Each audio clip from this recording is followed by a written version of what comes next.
Dr. Eric Kelly III and a host of phenomenal speakers from all around the globe for this 7-day virtual event that you don't want to miss. The mission of the Black Business Expo is to raise scholarship money from kids all the way from high school all the way from college. The Black Business Olympics is one of the largest Black business showcases in the world. It is an opportunity for businesses and companies to showcase their businesses globally. We are going to be giving away laptops up to $5,000 away to students.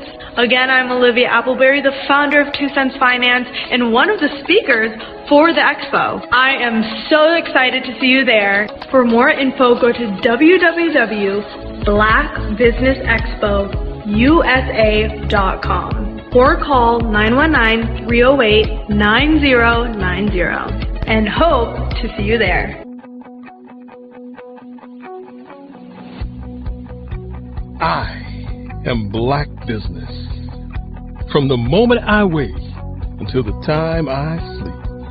Yes, I am Black Business. I am Black Business. Tell me, are you Black Business? I am Black Business. Do you support Black businesses? Listen, I support Black business because I am Black Business. Black Business Expo, one of the largest business showcases in the history of Black business in the world. The world! Sign up today at www.blackbusinessexpousa.com or call 919-308-9090. I am Black Business. I am Black Business. From the moment I wake until the time I sleep, I am Black Business. I am Black Business. Are you Black Business? I am Black Business. Do you support Black businesses? I support Black business because I am Black Business. Black Business Expo, one of the largest business showcases in the history of Black America in North Carolina. Join Dr. Eric Kelly III and a host of phenomenal speakers from all around the globe for this 7-day virtual event that you don't want to miss. The mission of the Black Business Expo is to raise scholarship money from kids all the way from high school all the way from college. The Black Business Olympics is one of the largest Black business showcases in the world. It is an opportunity for businesses and companies to showcase their businesses globally. We are going to be giving away laptops up to $5,000 away to students. Again, I'm Olivia Appleberry, the founder of 2 Cents Finance and one of the speakers for the expo. I am so excited to see you there. For more info, go to www.blackbusinessexpousa.com or call 919-308-9090 and hope to see you there. I am Black Business. From the moment I wake until the time I sleep. Yes, I am Black Business. I am Black Business. Tell me, are you Black Business? I am Black Business. Do you support Black businesses?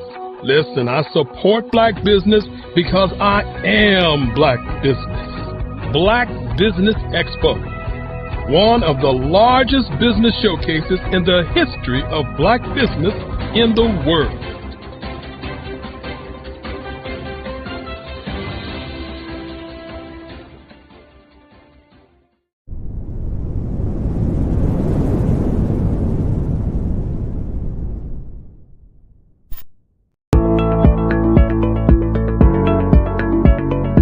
Prepare for what's coming and dominate in economic winter. Stand strong and thrive by showcasing your great products and services globally through the Black Business Network and Black Business Olympics. The Black Business Network has showcased over 2,000 companies with over $7 billion in sales each year.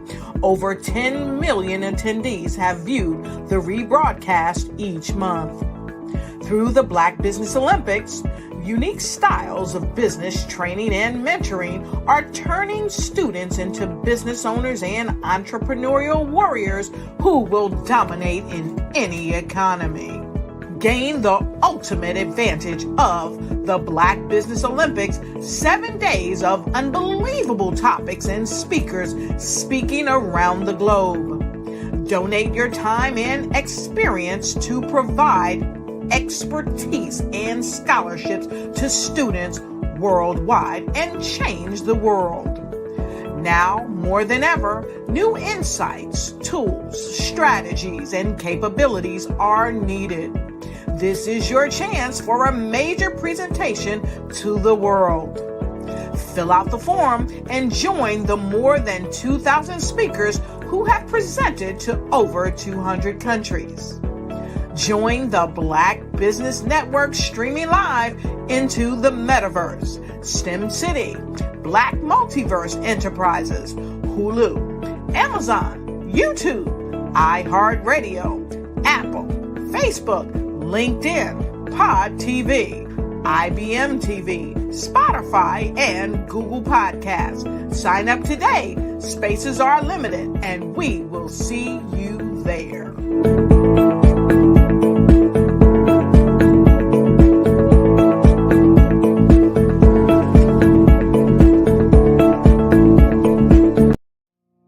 Did you know that approximately 333.34 million businesses exist today, according to a report from 2021? And you may be one of those businesses, or maybe you're not in the business market yet, but you're aspiring to be a business owner. Well, guess what? You're in the right place at the right time. Because let's face it, everything is about timing and opportunity. Hi, my name is Dr. Lotus Richey, and I'm the CEO and founder of the Lotus Richey Coaching and Consulting LLC, along with the Lotus Richey Ignite Show. 15 minutes of success with Dr. Lotus Richey, as well as books to boom your business and bring who you are. And today, I want to bring this amazing message to you about the Black Business Network and the Black Business Olympics. See, the Black Business Network and the Black Business Olympics is designed to help people just like you, that's right, that look like me, to take their business to the next level. Not just in your front yard or your backyard, but globally. The Black Business Network and Black Business Olympics is designed not to just help you survive, but to help you thrive. So join us today as we come together with businesses all around the world to support our students, our children, our young teens, our young entrepreneurs. What we do is we come together to help raise funds for students who are aspiring to be business entrepreneurs, who are aspiring and who are thriving in college. We endow them with a wonderful opportunity to gain scholarship of either a laptop or several thousands of dollars. And we invite you to help be a contributor to this amazing opportunity to help someone that looks just like you. So join us today at our website and let us connect with you and help you ignite and take flight in every area of your life on the Black Business Network and the Black Business Olympics. I'll see you on the other side.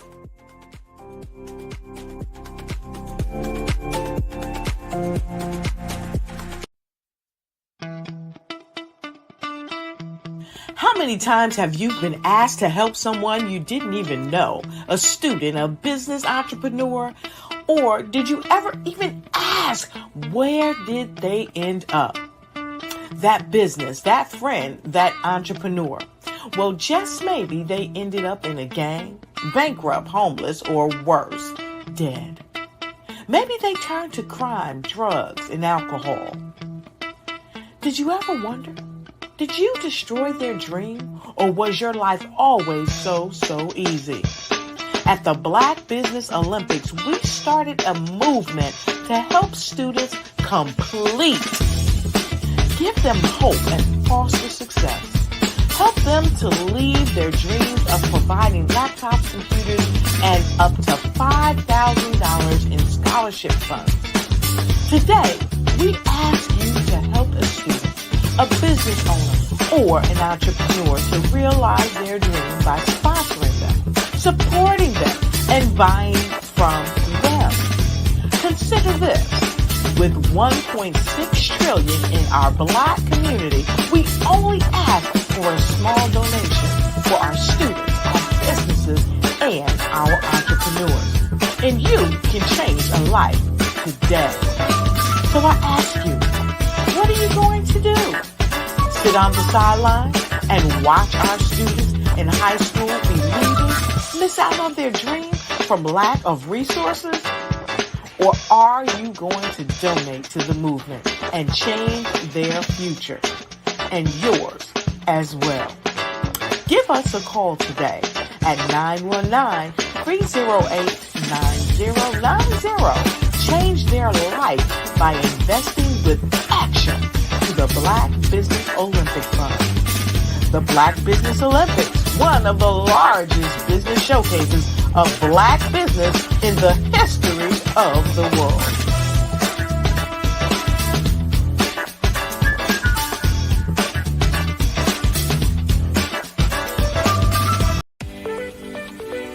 You are in the right place at the right time. The Black Business Network opens again for its Black Business Olympics, a 24/7 broadcast on business, strategies, global branding, social media marketing, finance, advertisement, and much more. Featuring the top, most powerful entrepreneurs and speakers and thought leaders from all around the world as they gather together for this phenomenal event. Join the Black Business Network streaming live into the metaverse, STEM City, USA, Black Multiverse, Pod TV, Roku, Hulu, iHeartRadio, Apple TV, YouTube, TikTok, Instagram, Google Podcasts, Facebook, LinkedIn, IBM TV, Spotify, and Twitch. Tune in today and be a part of this amazing movement. The Black Business Olympics welcomes you.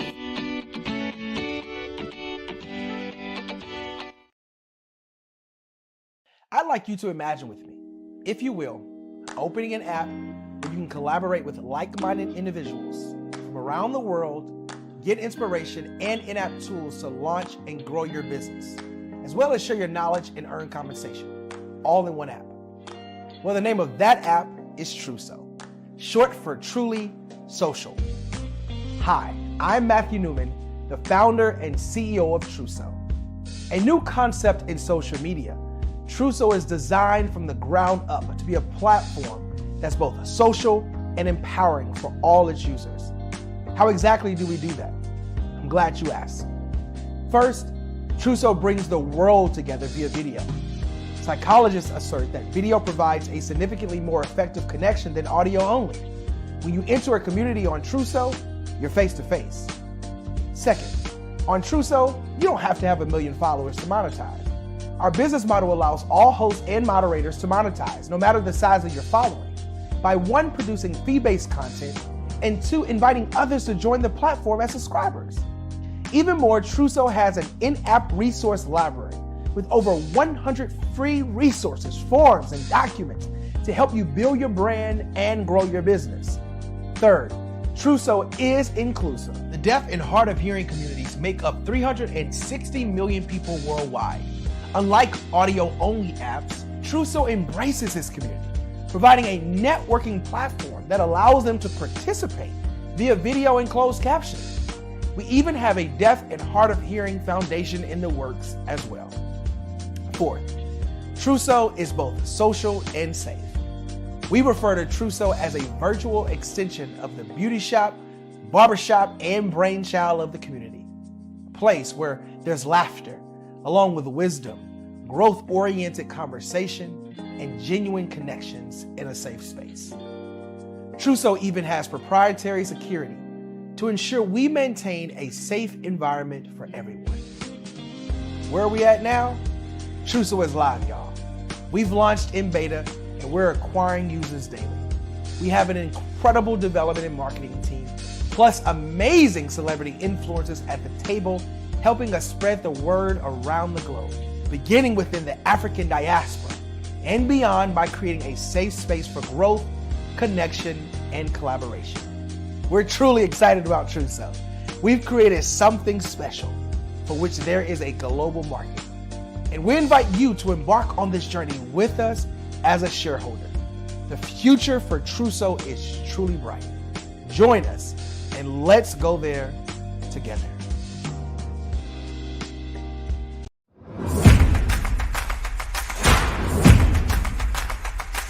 Ladies,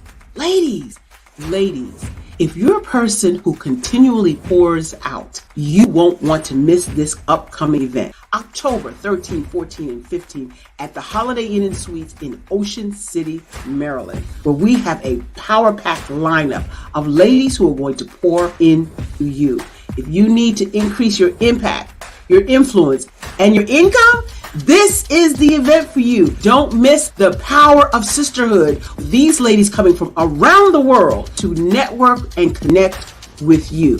Don't miss it. How do you get the information? Glad you asked. Go to barbarahsmith.com and click the link. All the details there.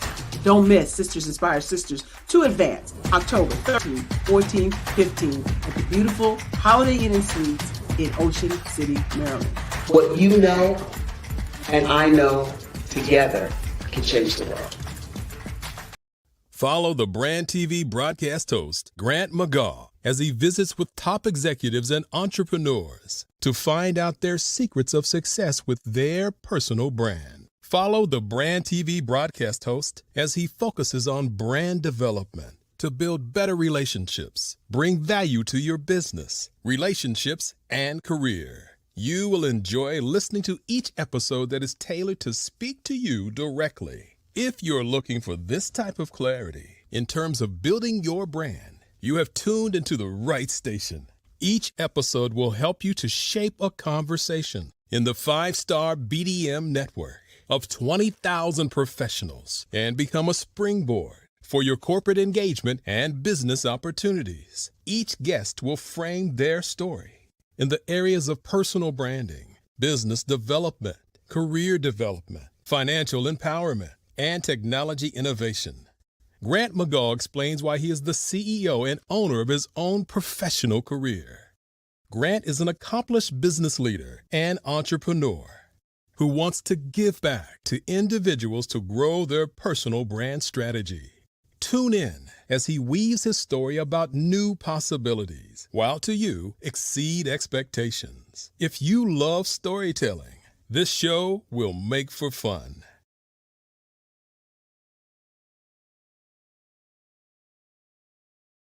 The Black Business Expo's mission.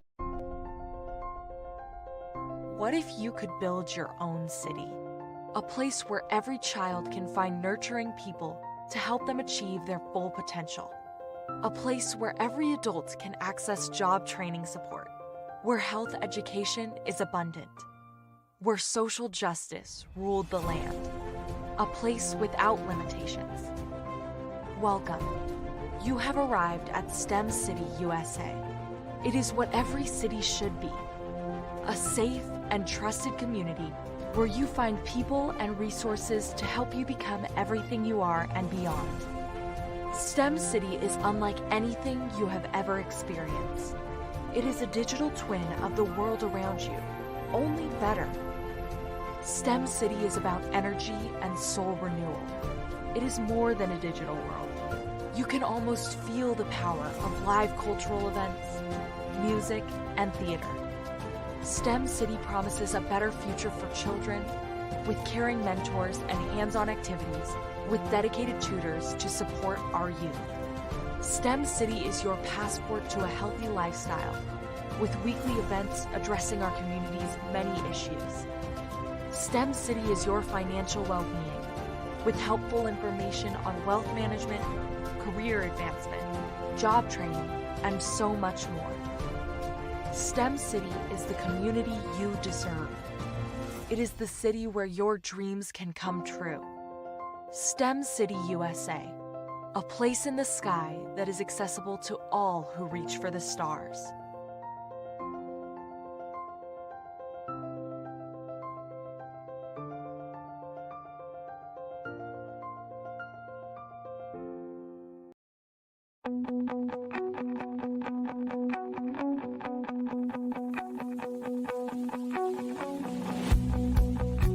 I am Black Business. From the moment I wake until the time I sleep. Yes, I am Black Business. I am Black Business. Tell me, are you Black Business? I am Black Business. Do you support Black businesses? Listen, I support Black business because I am Black Business. Black Business Expo, one of the largest business showcases in the history of Black business in the world. The world! Sign up today at www.blackbusinessexpousa.com or call 919-308-9090. I am Black Business.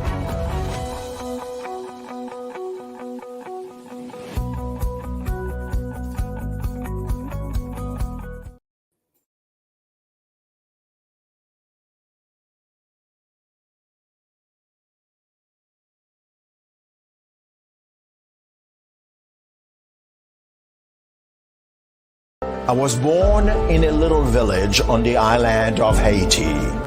Many deadly diseases pounded me. It is as if they were on a mission to end my existence on this earth. I refused to give up. In 1983, I left Haiti and came to the United States of America. And I came with $5, 2 shirts. I didn't speak any English. I came to Atlanta. I got a job. I was a doorman. I was a doorman with a dream.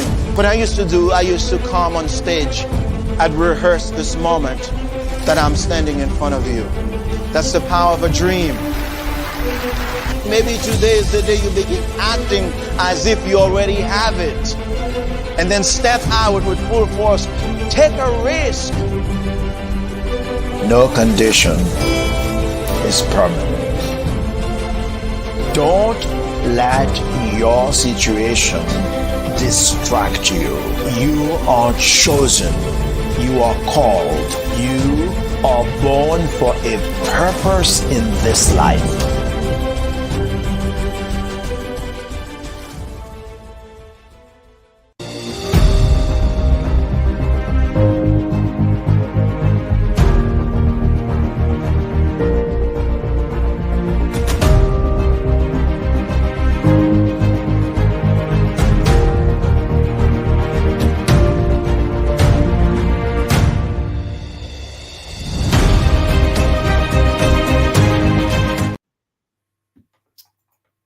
Good morning, business owners, entrepreneurs, thought leaders, and corporations. Welcome to the Black Business Network. My name is Lex Sales of Flex and Fitness All-Stars. I'm your business moderator this morning for the Black Business Network.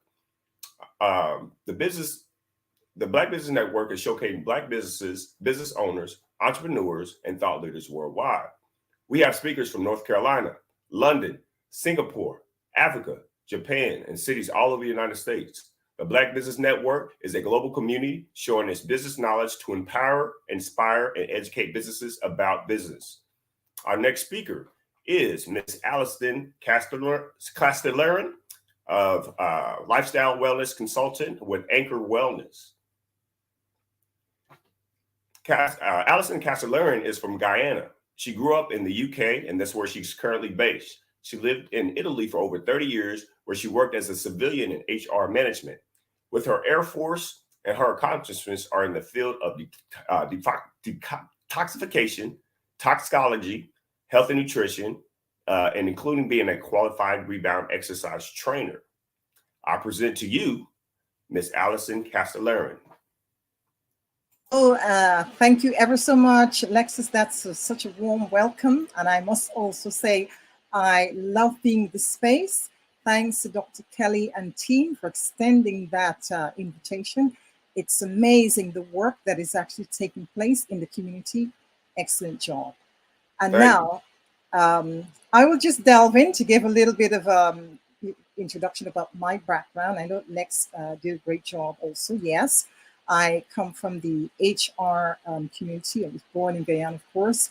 HR is such a vast a career field that there are many things, but when you do, let's say, military HR, it is so diverse. And that has given me the opportunity to work with management at various levels and, organizations and a lot of analytical and research audits and so on. And not for nothing, I think that is part of the background and the skill set that's helped me along in this space where I am. Now, let me tell you my story. I wasn't always in the health arena, but my late mother is the one, bless Lucille. She had something to do with this role. She suffered from dementia, and of course, based on the medication that she was taking at the time, the adverse impact caused her to have a lot of convulsive shaking, and one would have thought that she had Parkinson's instead, in a really bad case of Parkinson. However, her diet was changed, unknown to me. And when I asked my sister at the time who took care of my mother, I said, what has happened? Have they changed her medication? To my surprise, she said, oh no, it's based on her diet. We have changed things. So that aroused my curiosity. And at the time, I also had some stomach health challenge with different medical tests and examination I did, found nothing wrong. Of course, I decided to research a little bit and start applying some of these things, but I realized that I didn't have sufficient knowledge to take it to a level where I wanted to. So I delved into the health studies, as Lex mentioned. I also moved on to detoxification and toxology. And I was really, really amazed and blown away when I did the detoxification and toxicology, because that also tells us the origin and the exposure that we don't realize we're having to a lot of toxins. And that, of course, pushed me on. Fast forward, I also benefited from the application of the different change in lifestyle and my eating habits. I no longer have any disturbance or dis-ease, I can call it, with my stomach. And let's hope that keeps going well, right? Also, at the time I wore glasses, would you believe that? And when I went 2 years after I was on this different journey, my eyesight, I did not need an upgrade in my glasses. So that was amazing for me. That showed that things worked. And this is what we need. Things work. And I believe that had I not been dedicated, I would not have gotten to this point. So sometimes we need that big D, dedication, and also the commitment to see things through to gain success. And I'm happy that I've taken that journey. Now, from that, inspired me to move on to the brand Anchor Wellness. And the brand Anchor Wellness is something that I have started some years back, but I discovered that it is not an easy thing to, when you're in a high demanding career field and you're also at the same time balancing a private business. So that was pushed in the background, as we say, back burner. And now that I'm not working for several years now, I have I'm retired. So this is the career that I want to pursue because it is my passion and also my mission to share this knowledge with people who want to embrace good health. So going back to the Anchor Wellness, the program basically is principally based on 4 impact strategies. It's basically to promote good health. And there are 4 fundamental impact strategies. The first one being the food we eat. It may seem like something very lighthearted, but the food we eat play a fundamental role in our being healthy or our health taking a nosedive. So that is one of the principal areas that I encourage people to look at. And then, of course, look at detoxification of the body. Why would we want to detox our body? It seems like a myth.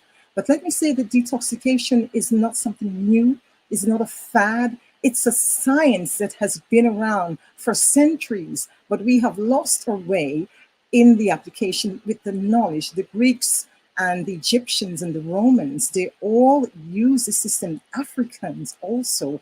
So we need to get back to basics. And now in the environments that we live in, we're so developed that we have a lot of different types of toxins that come into play in the body, that the organism is just not designed to break down all of these toxins.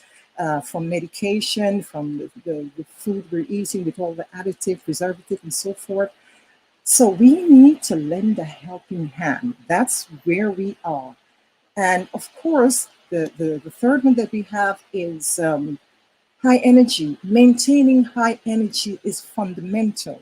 It's not only exercise, but you see, we are energetic beings. We're all energy. Everything in life is intertwined. We have lost our way. So we also need to find ways of connecting with the universe. There are different methods that we can do. One of the things I usually say to a lot of clients is get out there and barefooted sometimes, connect with the earth. We are always in our shoes, we are always in an area where it's all built up. So we need to make that connection also. Free your mind, distress your body. So we need to reach out in that space too. And the fourth, of course, the fourth impact strategy of Anchor Wellness is to reduce the aging.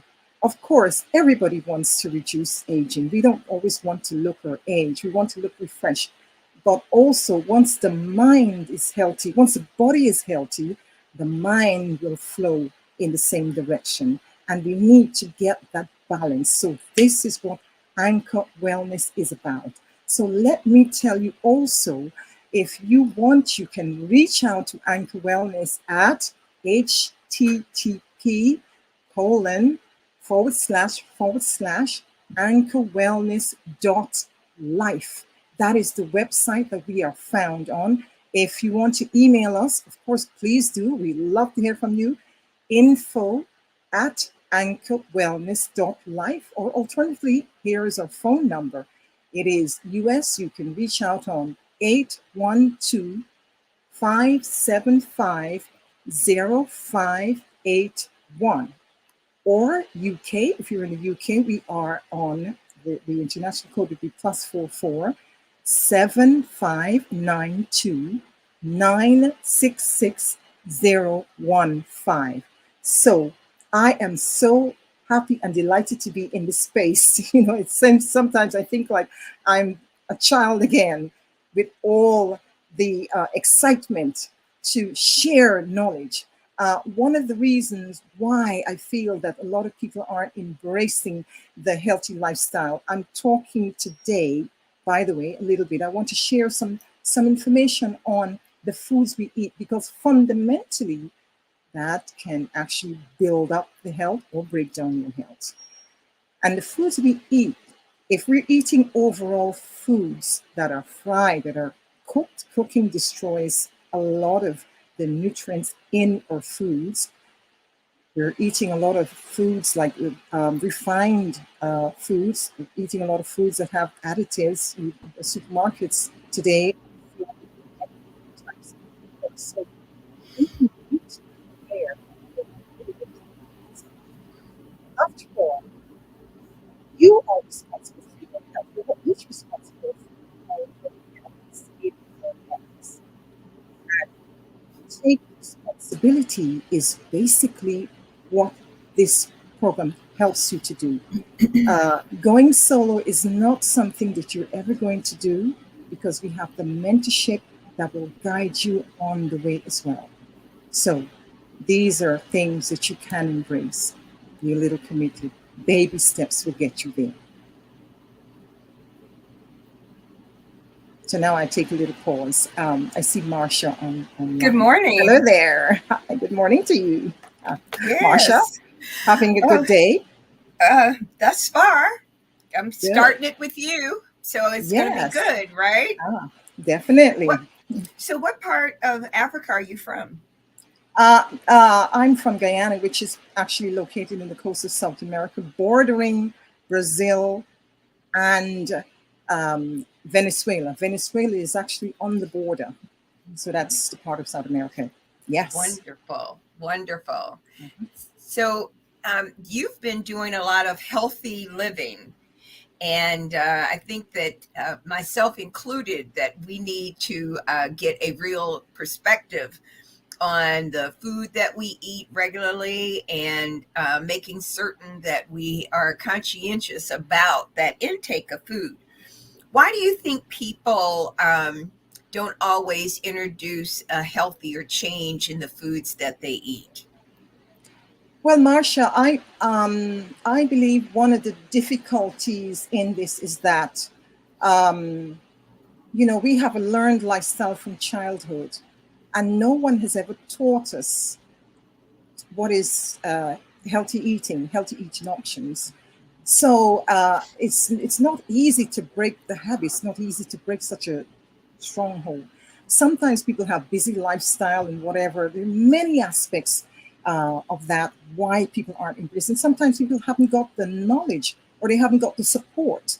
So with what we're doing at Anchor Wellness, it's just that to counteract some of these challenges that people face in embracing this healthy eating. Mm-hmm. And so too often I think people don't really even realize that they're not eating properly. And we get accustomed to a certain diet, but for us to be healthier, we really need to be more intentional. Can you speak to that? Yes, absolutely. Knowledge, I say, is power.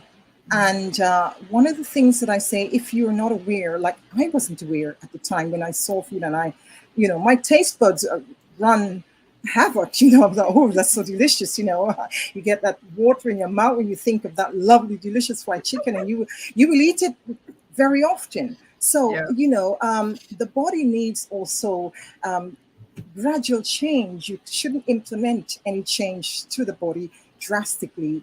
Of course, you wouldn't survive. You wouldn't survive the process. You would give up because you would feel, oh gosh, it's not working. So gradual replacing some of the foods that you're eating for the healthier option is a start. And then you will find that you become more and more committed. So this is basically how I advise people to approach it. That's important.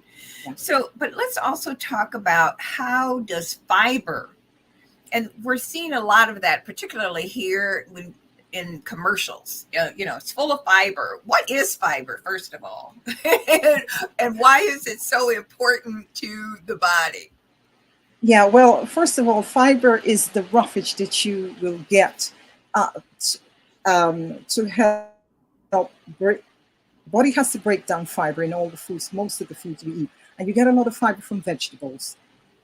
So when you eat foods with fiber, it's very good for your whole digestive tract, in particularly for the colon, because even though fiber itself doesn't have any beneficial nutrients for the body, it really works as a broom, and it helps to sweep out the intestines from all the sludge and the buildup.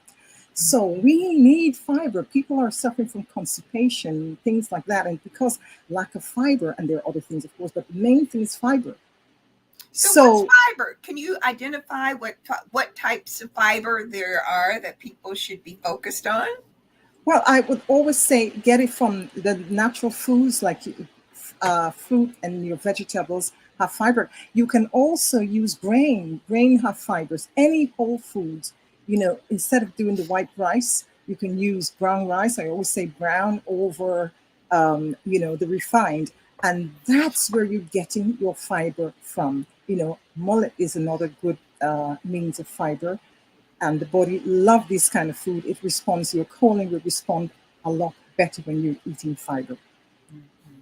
And too often we don't think about fiber as being important, but it is. And too often we're not eating the necessary pieces for us to do what we need to be doing with our bodies.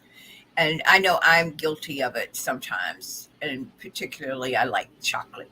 So I have to really be careful. I can't do the chocolate and stay healthy all at the same time. Right, yes. And it depends on what chocolate. If you use the milk version, if you use like the 100% cocoa, that's better because the body will accept that, But if I have a granddaughter who loves, if she opens her mouth, I want chocolate. I'm really trying to tell her to call me.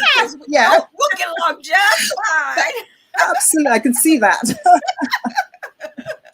Yes. And that's really serious, though. When you have young people who are looking at other, right? And we know that they have to start eating. I think one of the big things for me, I like collard greens.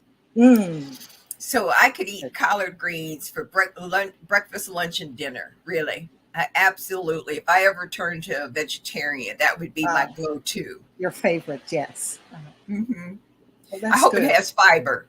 Oh, absolutely. Yes. You'd be amazed. A lot of the green, you want your spinach, all of those things. Yes, absolutely. Mm-hmm. Yes. So when we talk about fiber and what fiber does as it's navigating your system, what's in fiber? I mean, I think of, little buds of thorns that are in your system almost to how fiber would even work in your body. And how often do you really need fiber to do what you're saying we need to do? Mm-hmm. Well, fiber is that rough part of the food that you're eating, the roughage. And as I said before, it acts as a boom. And the intestines is really important to have fiber to help it function well. So when it helps that peristalsis movement, you feel like you need to go. All of that, the fiber helps. The fiber bulks everything up and makes it easy for you to go and excrete when you go to the toilet. And it goes without saying, if you're taking fiber foods and you're not drinking water, it will create another problem. So you do need to ensure that you increase your water intake as well when you're eating fibrous foods. Well, I do drink water. Now I'll do more of this. I want you to see, I drink this Yeti. I probably drink at least 5 of these a day. Okay, well, that's very, very good water intake. And it's a big one too. Yes, yeah. Well, right? At least, yes, that's quite a lot. If you're getting 2 liters of water a day, that's not bad. And it's a good thing we're talking about water, because what I tell people is that if you want to know if you're not getting enough water, if your body is a little dehydrated, when you urinate, and if it has a dark color, you're definitely not having enough water. So you need to increase your water intake. And that's good. I had one client, who, when I told her she's not drinking enough water, she said, "Oh my God, I can't drink any more water because I'd be running to the toilets and I can't do that. I'm at work, So people sometimes make choices that, harm the body also, because water is the body also, the cells, are made up of water, and you need to have sufficient water intake. Yes. Well, I'm glad to know that I'm on point because Yes, very much more. I drink this water literally all day long. I carry it with me wherever I am, and I don't think that I was thinking of the healthy aspect of it, but rather I just crave it, and I would drink water versus a soda. Yes, that's a healthy option because I know some people go to work, they wake up in the morning, they never have breakfast, but they'll have a Diet Coke, and you still have sugar, artificial sugar. It's still not doing your body any benefit. There's no benefit to having all of that, whether it's artificial sugar, refined sugar. Sugar is not necessary for the body. That's exactly right. And so let's talk about that sugar. So I prefer the brown sugar. It's sort of a light brown. But can we talk about sugar and what we're doing with that? The white versus the light versus the dark sugar? Yes. Well, I had no knowledge about sugar. I thought, well, if it's brown sugar, it's better for you. But it's still sugar at the end of the day. Yeah, it is. I know. Yes.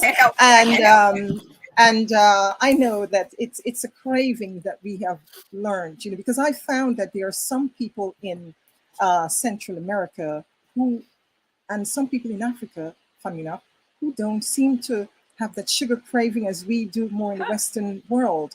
So they're not moved by when, early on I found if I would take a box of chocolate or something like that, they're not really moved by things like that. They would have it there in their cupboard, and I'd go back and I'd say, you still haven't had that chocolate yet.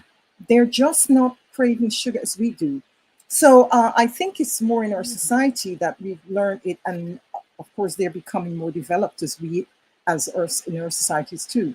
And the younger generation perhaps are changing a little bit. But any kind of sugar has no relevance really to the body. It's not adding value to the immune system. So if you must have something sweet, I would always say don't make it a regular reoccurrence that, I have to have my sweet tooth. Every meal I'm having a dessert or something like that. That's not, going to add any health value to your body. Oh, that's not any fun. I like that chocolate cake stuff. I really... Yes. Yeah, it may be like an occasional treat or something like that. Of course, Right. Life would be miserable if you didn't have some of those, isn't it? But I think what's also important is finding those fruits that can supplement that craving with a fruit that you like. Yes, you said it. Because as I said with my granddaughter, I'm trying to implement the fruit to substitute because she can ask for chocolate, ice cream, that's all. Tell her to call me. I understand that concept. And that has been an eye-opener for me, actually, Marsha, because I realized the early you start with, the healthy options, the better it is that you will be able to continue that way, But most of the times, our parents did not know. My parents did not know, So I don't blame them. They did the best they could. But now that I know, then of course I'm going to pass that information on. That's exactly right. And I think it's really important to, back in the day, I had a girlfriend who was really, really health conscious. And we used to laugh about it. I was like, oh yeah, okay, go ahead. Just give me that chocolate, girl. I'm not trying to do all that. But she was very consistent about Beverly. She didn't play. She said, okay, this is what I'm going to do. And this is what I need to do. And I'm not going to make any changes. Right. So what are some, maybe 3 situations that are aspects that people should be considering when they look at their diet, and also, too often we're impacted with our skin because we have these breakouts as well. So how do we really get centered on healthy eating? What are the things, because it's not only the physical that we love, but it's also the emotional. How do we deal with that? Well, that's a good question. It has to be a balance. And this is the reason why, if we can look at in today's society, we're having a lot of mental health issues and so forth. And we need to look at the body as a whole. As I said, the food we're eating is one of the aspects that we're looking at, and that's one of the major things what you're putting in your body. Also, the exposure you're having to toxins. People are still using a lot of plastic today, but I'm seeing a lot of efforts now in different societies that they're trying to reduce plastic because toxins leach out into different, utensils that you have. If you have water that is plastic and it's in the sun, you have the toxins are leaching out. And when these start getting into your body, little by little, it builds up. So we need to do things, I see we talk about, people are breaking out in skin pimples and so forth. It could be a reaction of something you're using on your skin. And people don't realize that the products in some of the creams and potions and lotions are not always friendly to our skin. So you need to also be aware of what you're putting on your skin, use natural things and so forth. A lot of times also when we have skin problems, it's a digestive problem. You should look at maybe detoxifying your body. It may be, you have some parasites. You may also have different kind of toxic material from medication, even from the food that we eat. The body is not able to your detoxification organs like the liver, the colon, sometimes even the kidneys, the lymphatic system also are not able to cope under such burden. So you get different symptoms. It may be pimples or so breaking up, maybe rashes on your skin. Because if there's no known specific reason that that maybe, you've been grazed by or whatever, you use something on your skin, then you really have to look internally and change the dynamics, do something about it. That's really powerful because I hadn't even thought about that, but it makes sense, right? It's got to come out somewhere, and if it doesn't flow, then it's going to come through that somewhere, one of your pores. Exactly, and skin is, one of the largest organs, and a lot of things is manifested in the skin. Yes, that's really crazy, though. It's kind of scary because we don't really think about how that detoxification, it should be a regular concern of ours, that we need to have everything in front of us with our children, particularly, to understand, because I think some of these diseases are coming from some of the foods that we eat. Absolutely. The foods that we eat, remember, one of the things is that, our population has grown, and the food production now, they're looking at faster food production, faster growth, faster yield. So the soil also becomes very deprived of the nourishment. So the food is also voided of some of these goodness that they should have. So it's a whole spiral of things. More pesticides are being used to cope with the bugs and so forth. And a lot of the food, if it's not organic, we are consuming these foods. So the body is really under a lot of burden from the different chemicals that the organs are not designed to process. And therefore, you're going to have some backlog.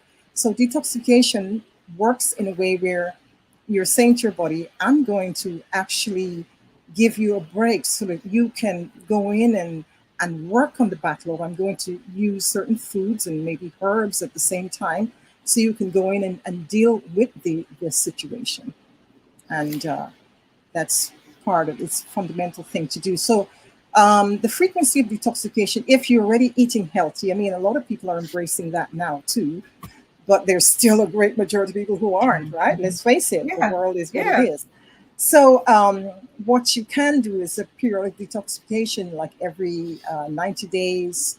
You can, ensure that you are, because whether we like it or not, we're living in a toxic soup. We can't avoid it.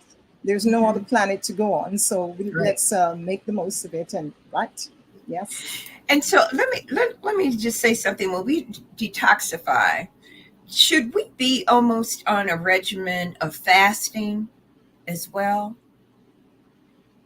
Well, it depends on what detoxification method you're actually looking at, because there's some detoxification methods that would include fasting, abstaining from food, and so forth.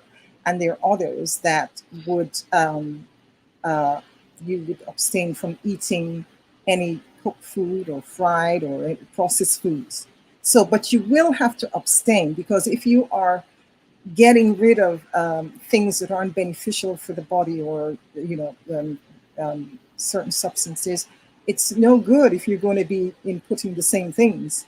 So Right. you do have to abstain from yes. So yeah. That's exactly right, because you're really just creating more madness. Absolutely, you're defeating the purpose of what you're That's doing, right. right? That's Yes. right. That's right. That's Yeah. right. Now I got to go sit down and look at my refrigerator, see what I got, because you're going to make me do it. You want to detox? Yes. Oh, yes. So when we talk about weight, we do all these crazy diets. Mhm. What does the weight loss program, what does that really look like? What should we really be doing if we're talking about weight loss? Is it something that we should be taking these pills? Should we be eating something, or what should we be doing about the weight loss with these different foods? Well, my view on weight loss is that it must be done, or it's more effective, let's say, and it's more sustainable if it's done with the natural elements that we have on the planet. If you are going to, do weight loss by using a pill or something that's in nature, you're not going to be able to sustain that. You will probably end up having the yo-yo technique. So weight loss requires consciousness of what you're putting in your body. It requires also some detox. Detox programs are not necessarily geared up for weight loss, but they do bring a lot of good results for weight loss, because it helps to take away whatever chemical substances and parasites or whatever may be in your body.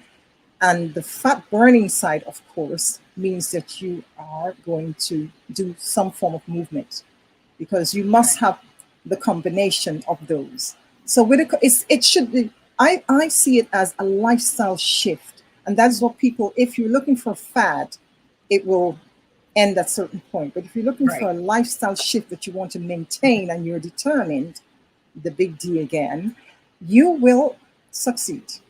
Okay. Yeah. So thank you so much, Doctor. We are really excited about this. And I think that I've got a couple of takeaways that I know I need to be dealing with. And one of them is I need to get rid of some of that chocolate. Yes. Well, that's the whole purpose of it. And have your chocolate, but it's important that you're not doing it every day. You're not doing it, everything should be in moderation. That's it. Wonderful. I love Thank the you space so much. I really appreciate you. Hello, Lex. Thank you too. Hello. How y'all doing today? Great. Another day in paradise. Another day above ground. Definitely, yes, ma'am. Definitely, that was some great information. So we definitely look forward to more information and keeping in contact. What would you say is the best way to reach to you, get to your social media? Yes, well, as I mentioned earlier on, I'll say it again. You can find us. The website is https://anchorwellness.life, or email us at info@anchorwellness.life, or a phone call, only a phone call away, which will be US 812-575-0581. Or if you're in the UK or you want to call from abroad, it will always be 44+44-7572-966015. And I'm Allison, and I'm so delighted and appreciative to be in this space. You are wonderful and amazing too, Marsha and Lex. I definitely do appreciate it. Thank you very much. And genius is coming. And I'll see you on the other side. Most definitely. Most definitely. Take care. Bye-bye. Thank you all. Bye-bye.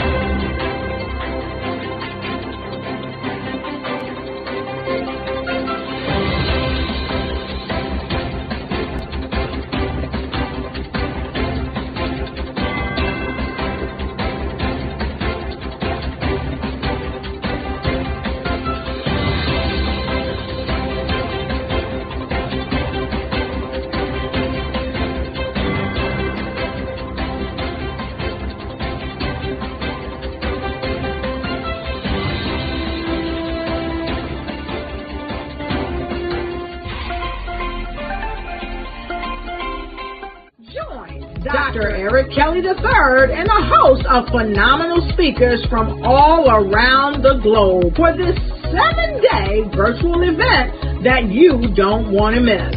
The mission of the Black Business Expo is to raise scholarship money from kids all the way from high school, all the way from college. The Black Business Olympics is one of the largest Black business showcases in the world. It is an opportunity for businesses and companies to showcase their businesses globally. We are going to be giving away laptops up to $5,000 away to students.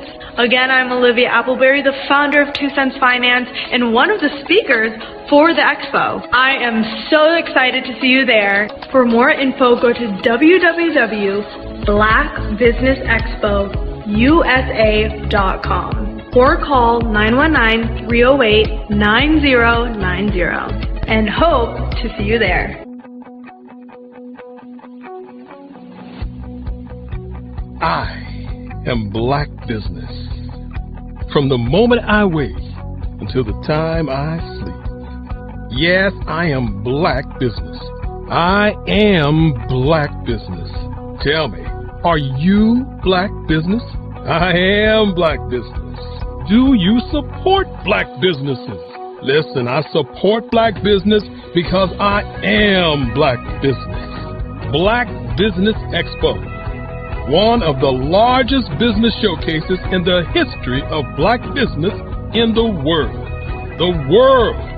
Sign up today at www.blackbusinessexpousa.com or call 919-308-9090.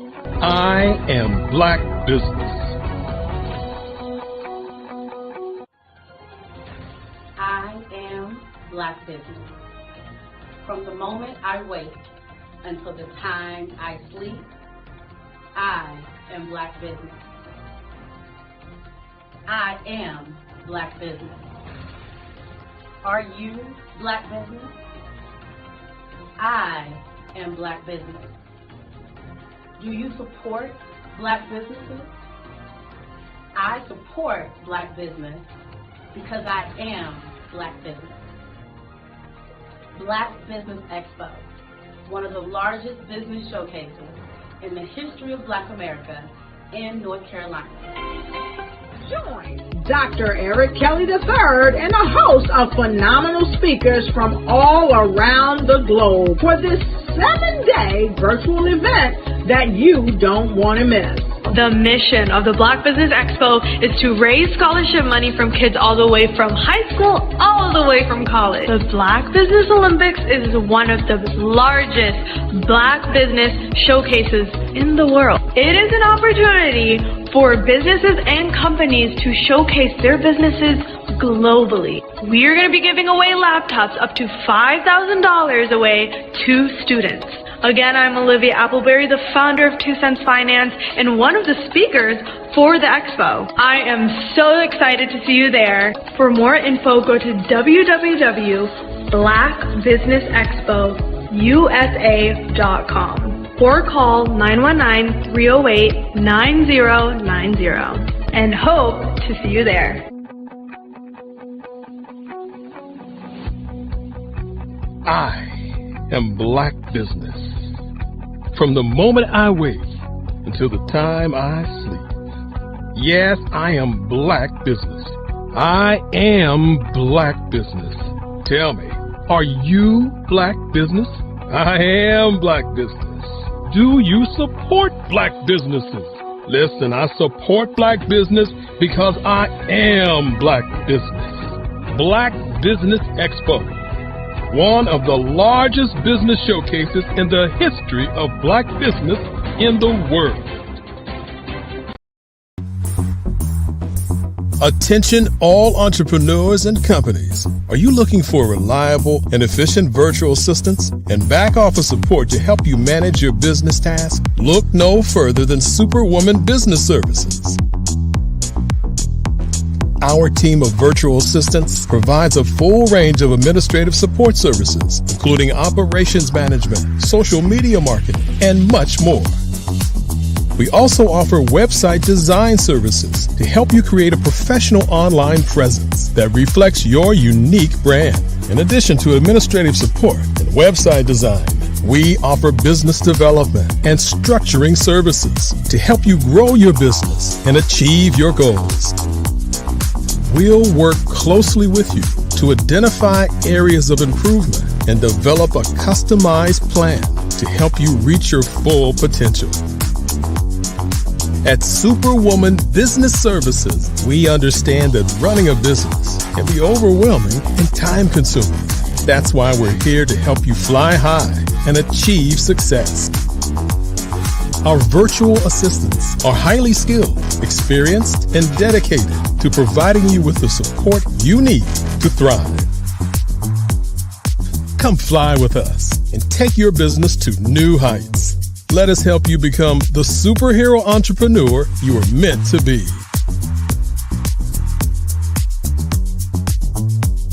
Contact Superwoman Business Services today to learn more about our back office support services.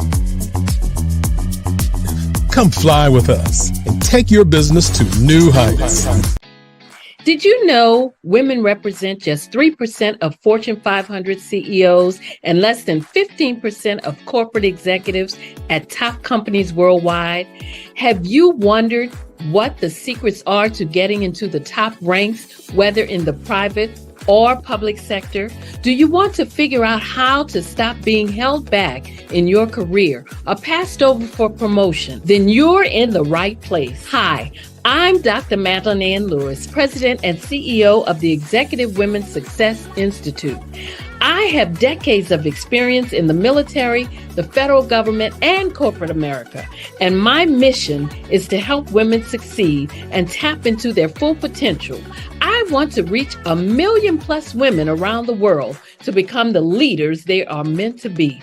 So if you want to move into a management or executive level position, or maybe you are a female veteran transitioning out of the military into business entrepreneurship, then reach out to the Executive Women's Success Institute at 301-693-3284. Let us get you on the fast track to success.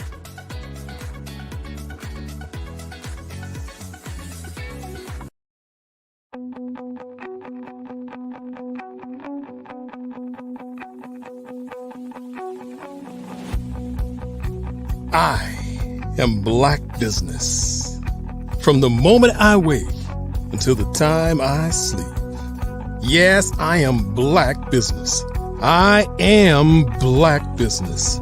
Tell me, are you Black Business?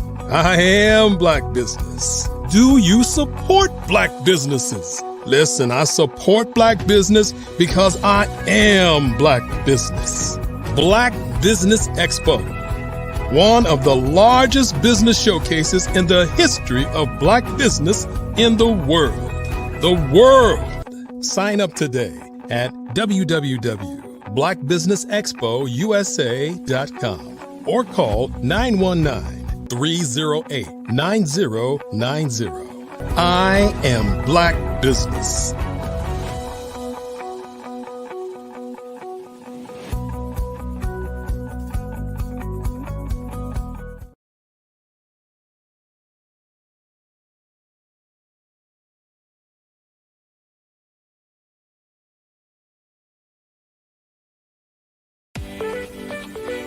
You are in the right place at the right time.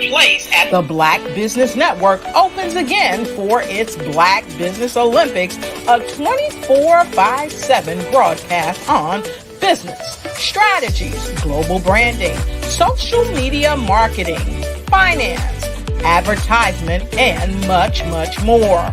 Featuring the top, most powerful entrepreneurs and speakers and thought leaders from all around the world as they gather together for this phenomenal event.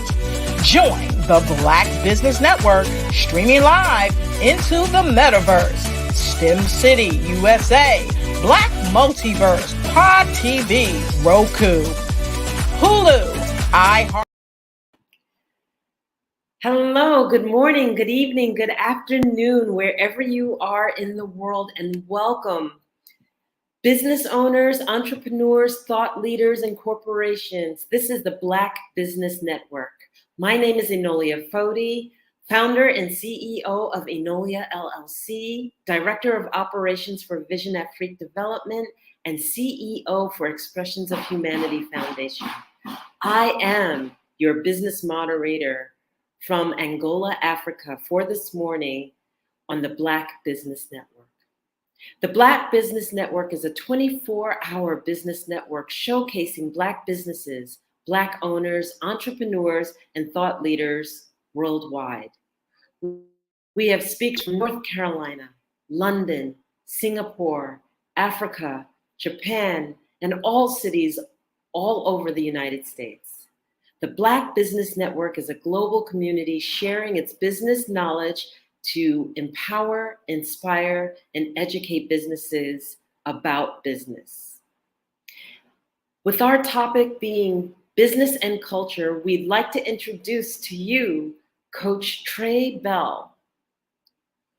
Coach Trey Bell was born and raised in West Philadelphia, graduated from Overbrook High School, and attended Kansas University and Temple University. Coach Trey is a retired Philadelphia firefighter. He completed 29 years and 4 months of service to the citizens of Philadelphia. Coach Trey is a retired youth coach of football, 69th Street Wildcats, and basketball, Yaden Education Athletic Association. Coach Trey is the founder of Stocks versus Sneakers, a referral and digital marketing company that helps 16 to 35-year-olds own their life by using financial literacy and cryptocurrency. I'd also like to take this opportunity to introduce to you Dwayne Golden. Dwayne Golden is an Army veteran, experienced business consultant, and philanthropist. He earned his degree in biology, chemistry from Messiah University and his MBA from Strayer University. He also completed general studies at Harrisburg Area Community College. With over 3 decades of experience in ministry, Dwayne has devoted his time and expertise to helping underserved and underrepresented communities through nonprofit organizations focused on sickle cell disease, single parent support, homeless youth, and muscular dystrophy. Throughout his career, Dwayne has been recognized for his commitment to principle-centered leadership and innovative use of technology to expand business concepts and transactional techniques. I present to you Coach Trey Bell and Dwayne Golden. Peace and blessings. Peace and blessings, sister. How you doing? Thank you. Thank you so much. Good morning. So Good good morning. to have you both here. And I see Dwayne coming in. Yes, good morning. Yes, Can you good see morning. me? Can you see me? I'm in Africa, so it's a little bit delayed here, but yes, you can be seen. So Okay, good. Okay, good. I have to tell you that, Video needs to come up. yes, genius is common, and I will see you on the other side. All right, thank you. All right, thank you. Are you getting an echo, Coach? Yes, sir. Oh, no, good. It's better now. It's gone. Okay. I don't see your video. I don't see you. Oh, you don't? No. There you Jeez. go. You do now? Yes, sir. How's everything? It's good, Coach. How are you doing this morning? I'm doing great. You know, I'm grateful for you to be available this morning. It's been one crazy good week, and I'm glad that the topic is culture.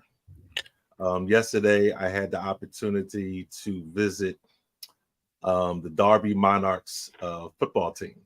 Okay. Here in outside of Philadelphia, and it brought back that itch of coaching. You know, seeing the little people, seeing the cheerleaders. You know, but I got into a conversation with the president, and we had something in common. We've lost football players to gun violence. Wow. You know, and you could see it in his eyes that it really affected him. And And we have to understand that that's the culture. That's the culture, and we have to change that culture. That's my purpose. That's my goal. And inside of bringing business, the one thing that I realize is that the one thing that we don't talk about in our culture is the emancipation. We talk about slavery and how we were freed, but one thing that, they say that your cell phones know what you're thinking. And one day this week, wage slavery popped up in my phone. So I took a deep dive. I was like, what is wage slavery? And wage slavery is basically you're in the rat race, like Robert Kiyosaki says, and how do we get out of it? When I talk to politicians or just people in general, and I bring up the living wage, they immediately go to the minimum wage. And you being from Pennsylvania, that the minimum wage here is $7.25. And they want to applaud if we get to $15. But the living wage, according to the MIT calculator, for an adult with one child, which is your average parent at a youth football team, on a youth football team, is $36.94 an hour. Mm-hmm. So how do they get there? And they can't get there by getting another job. And our culture is always pushing jobs, which is cool. But you, with your expertise, you have developed systems to help individuals do something for themselves. And just being an entrepreneur, being self-employed, is still on the left side of the quadrant, according to the cash flow quadrant. How can you explain how you created your systems? Because I've been following you for so long, and a lot of people don't know exactly what you do. Yeah, I'd be happy to, Coach. Thanks for having me in this chat with you. I'll start with the idea that, as common as it seems that people focus on wages and things like that, that concept is really just a good 150 years or so old. The idea when things started here in the West, right? It was like the thing of employment wasn't really in existence. You learned a craft and a skill. You developed skills. You developed things so that now you can provide a service or a product. And products became, of course, much later, but usually it was things around service.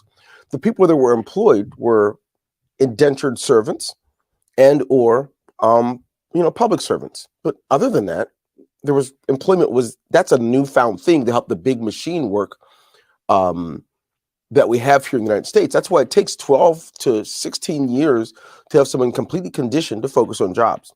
So that's not a new thing.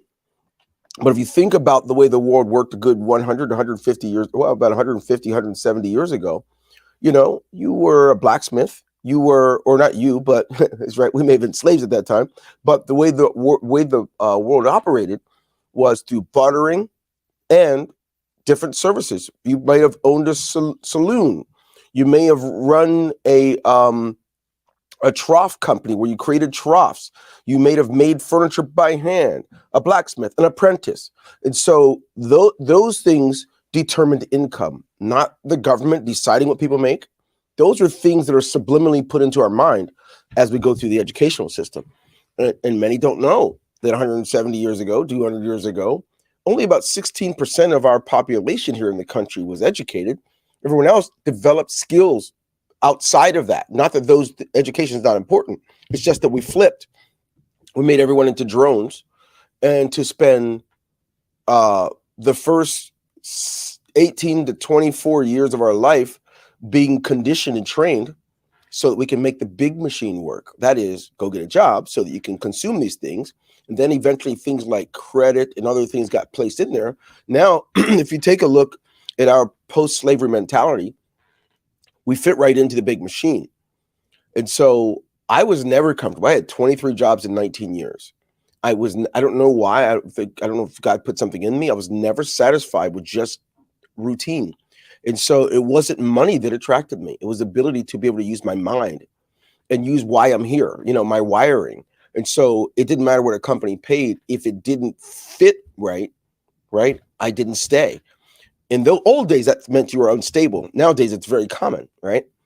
And it appeared that I may have been unstable with all of those many jobs. But the skills I learned along the way prepared me for entrepreneurship. I was already prepared from birth. I think all human beings are. So if you think about a 2-year-old, they see what they want and they go after it. That's because they have the wiring that God gave them from birth. It's nothing for a 2-year-old to walk over to another child, pick up that child's toy and say, mine. Now, granted, it's not the correct mode, but what is correct is they see what they want and they go for it and they possess it. And so entrepreneurship is nothing less than that. And so what has to happen is we have to debug, undo the wiring and undo the conditioning. So when I create systems, I like to create systems where the individual determines their return. I don't think in wage, right? Wage typically or usually in cases that we refer to or talking about, in return for our time, we're going to get this amount. I don't want to talk to vendors who tell me, okay, here's my billing hours. I don't want to know what your billing hours are. What do you charge me for what we do? What you put in hours, that's on you. So there's a lot of undoing. So for me, I like to create systems that either require the person who's going to utilize the system to undo their thought process, have a paradigm shift so they can actually be successful. And so when you do that, you find out the ceiling that we're trained to have a ceiling. So 40 years ago, when you were in school, you think if I could get a job, make it 50,000, which is about equivalent to what 150 would be now. You're like, if I could get that kind of a job, that means I can have the house, the spouse, the dog to bring me my slippers and a white fence around my house. That stuff's conditioned through Disney, through the movies, through everything. And all of a sudden, we're all just become these walking drones. What do you do? Well, I went to law school. What do you do? I'm a physician. What do you do? I'm a manager at CVS. I'm a so-and-so. Before you know it, our identity has nothing to do with who we are. Our identity becomes about what we do to make the big machine run.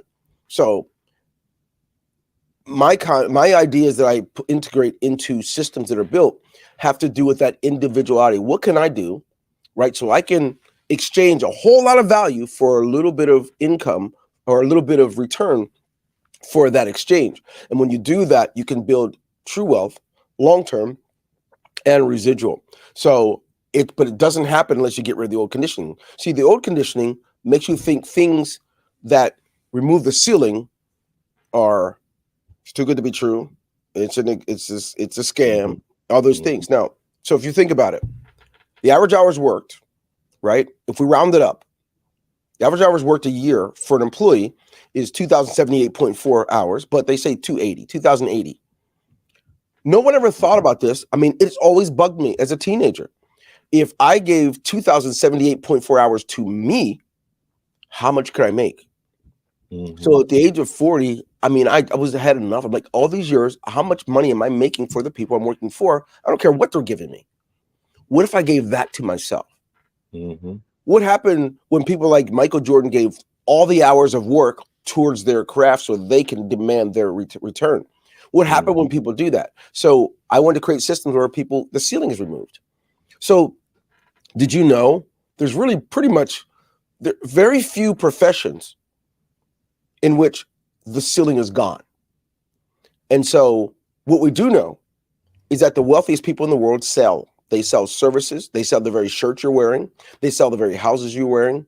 I mean, you live in. They sell the very technology you use. So people that sell make the most. And what does the big machine do? It makes you think people that are salespeople are sleazy. Yes. Yeah, granted, there are some sleazy people that sell, but there are sleazy people that buy also. We don't say buyers are sleazy. So selling You know, people say, "Oh, Bill Gates is a genius." Well, Bill Gates sells. He's been selling from the very look. He first bought DOS, right? He licensed everybody. You got to pay every year. Microsoft Office Suite. Hey, every year you renew it. Millions of people, then 1 billion people. What? Wait a minute. Every time you buy a PC, it's going to have this or that. Or yeah, guess what? He's selling. So the people that sell, whether you sell for a company, there's a compensation structure in which they'll pay you, and I don't know of any. Most don't have a cap. That means you determine what you make, or you can buy the lie, and you can wait 30 years. Maybe you'll make it the vice president or president of your company when you're 60 before they kick you out, and then for the majority of the population, that doesn't happen. So what does happen when we work somewhere for 30 to 40 years? In order to keep the house sustained, you either have to greet people at Walmart or maybe begin to take some orders at Wendy's. Nothing wrong with those things. But when your body is already aged out, you can't enjoy it because you spent much of your life under the conditioning of wage thinking and employment. It doesn't mean that employment's bad. Employment is a great place to learn the skills needed to run a business. I don't believe everybody can run a business. Most have already decided when they were done with school, they were going to stop learning. But if you are someone that develops yourself and you put into you, there is nothing you can't do. So the systems, anything I've ever been a part of creating, it's been about creating something that can free a person up to live their purpose and continue to build this. But if you're not building your mind, right? If a person's not a developer, all you do is repeat fancy words you heard on Facebook. You repeat these sayings that you haven't even tested out. If you don't develop this, I say you should keep your job and keep wages. It's not a bad thing. That's be you.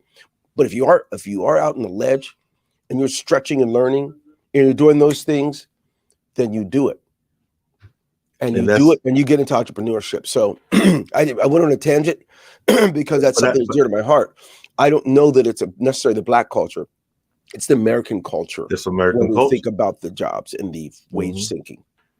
And you touched on so many things, and basically you explain the cash flow quadrant, because a lot of people say, "Oh yeah, I've read the book Rich Dad Poor Dad," and I asked them, "Well, did you read book 2?" And then, like you said, "Oh, he's just trying to sell a book." I said, "No, he's selling his life, and he's showing you that 5% of the wealth is on the left side of the quadrant, which is the employees and the self-employed. And that's where 95% of the wealth is. I mean, 95% of the people are, you know, on the right side of the quadrant, which is a business owner who has a system, or the investor, that's 95% of the wealth, or 5% of the people.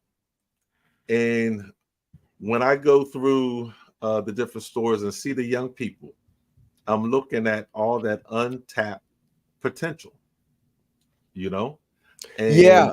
You know, Coach, though, what for me, what gets to me is that one of the reasons you can have two people read the same book, one person walks away with something, another person says, "Oh, that was a good book. Nice read." But there's no life transformation.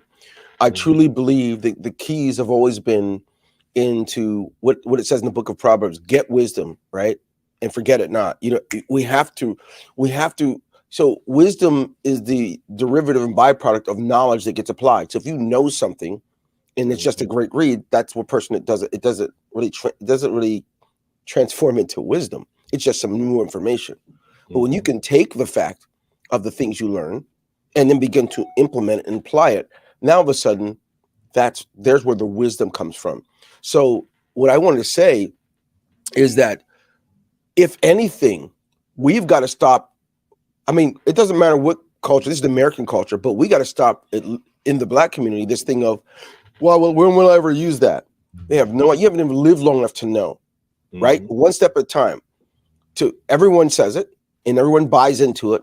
Why do I have to take algebra? I'll never need it, right? Not knowing that the things that are getting sold to us were created because of a person understood algebraic expressions. They understood polynomials, so they could create something that's going to wow us. And the reason it wows us is because we never found a use for it.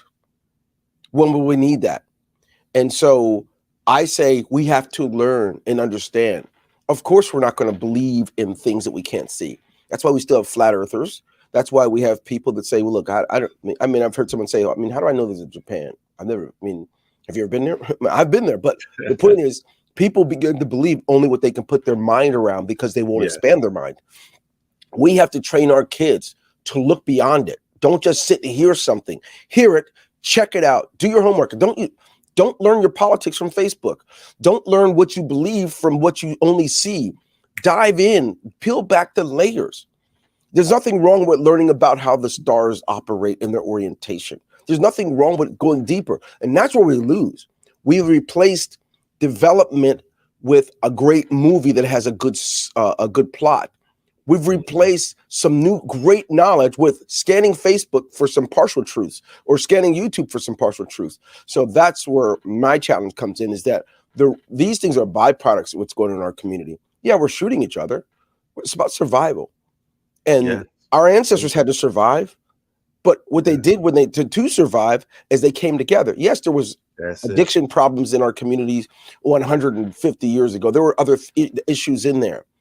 But we didn't intern on ourselves because there were skills being developed.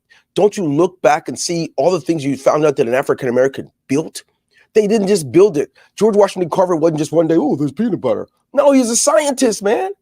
Yeah. He was a scientist. He was an ecologist. He was a person who can literally, I could go into so many different levels of this, but that's the issue. We've learned to believe that because school is hard, and it's not just hard. So I grew up in a very poor family, and schoolwork was not a priority. Survival was surviving domestic violence, surviving moving all the time, and sometimes going to women's shelters and whatnot. Classes, I didn't care about grades, but you know what? There still had to come a time when developing my mind had to be a priority, or I was never going to make it out. I was never going to make it. So I didn't mean to go off on a tangent, but the real issues can be resolved when we point our children, our young people, back to expanding their minds beyond social media. The detachments that social media creates is astonishing. There was a day we'd learn a new new thing. We give each other 5. It just in their interaction, right? Now it's a BRB, LOL. It's a text here and there. Yeah, Mom, I told you I loved you this morning. Didn't you get my text? That is something that is happening. Sure, it's easier to go in and kill a bunch of people you're not connected to. Of course, we're going to go in and shoot schools up. Of course, kids are killing their parents. We're losing the connectivity. That's right. That's right. So I'm sorry. Hey, look, I'll run with. Don't you turn over to me. You go back. and that's one of the things with the Promote Peace Challenge that I'm focused on. We have gotten away from basic training. When I coached, I had the 5 and 6 year olds because nobody wanted to deal with the babies. I dealt with them, right. And one thing that I had to realize is I had to speak their language. Because these children have only been on the earth for some of them less than 60 months. Mercy. Yep. So why am I going to give them a football, play with the word isolation in it when they don't even know the left from the right? And when I decided to use cartoon characters, they got it like that. And our whole game went to another level. And then I said, well, let me try sending in hand signals, because sometimes I lose my voice. I injured my vocal cords on fire. Right. And I was told they can't learn hand signals. And I'm like, I've been standing over here for the last 45 minutes, sending in hand signals, listening to the parents saying, oh, he's not even talking to them. That's because I'm sending in hand signals and they're out there playing and there's no chaos. So yeah, they can do whatever they want to do, but if you tell them they can't, then they're going to say, well, I can't, so we got to let them just flow with it. I want to get back to the systems because with your system, I understand, and I know the history of Jeff Bezos and the Amazon, and 30 years ago when he created it, and then he created the Amazon Associates, and he basically created the referral fee, you know, but you took the referral fee on a whole different level.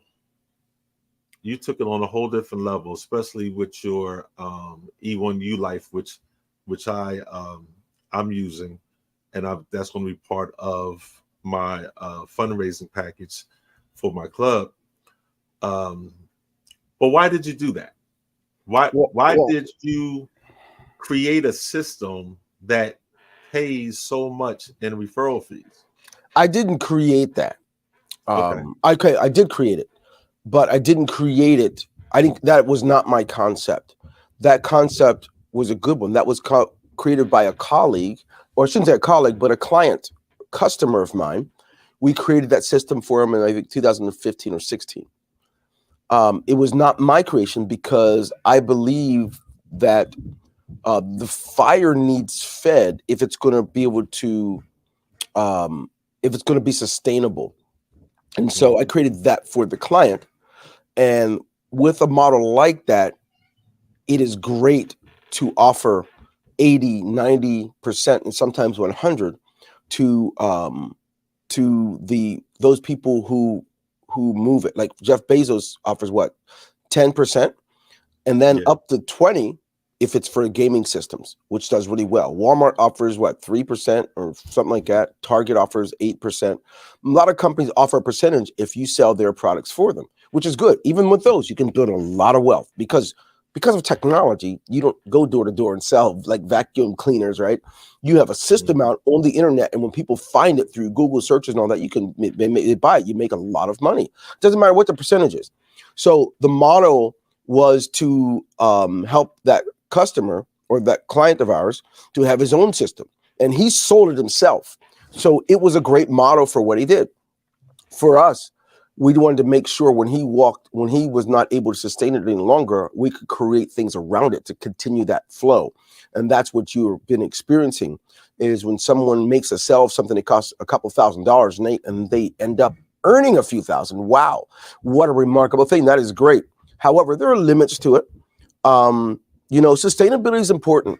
What do we say about running backs? If they blow their knee out in because they play 4 quarters in 4 games in preseason, we think it's foolish because there's nothing left now for them to really do it later.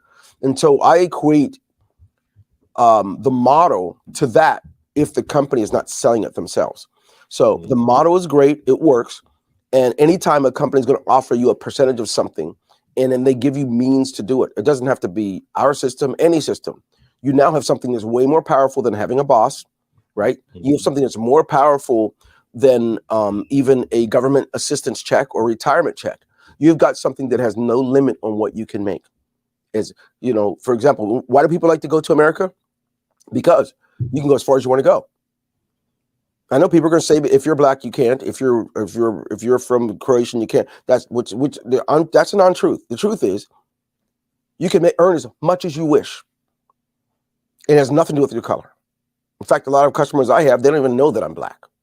So is creative. That's why it's important to get your education, get some education, understand how to do things, read books, learn how to do stuff, because you realize, independent of your government, independent of your color, you can generate revenue. And so these are things that have to be taught. And yes, it just happens that I am black, which is great, which means I get to influence my neighborhood, my children's children. I get to influence that as a grandparent of 6 kids, soon to be 7 here in 3 weeks.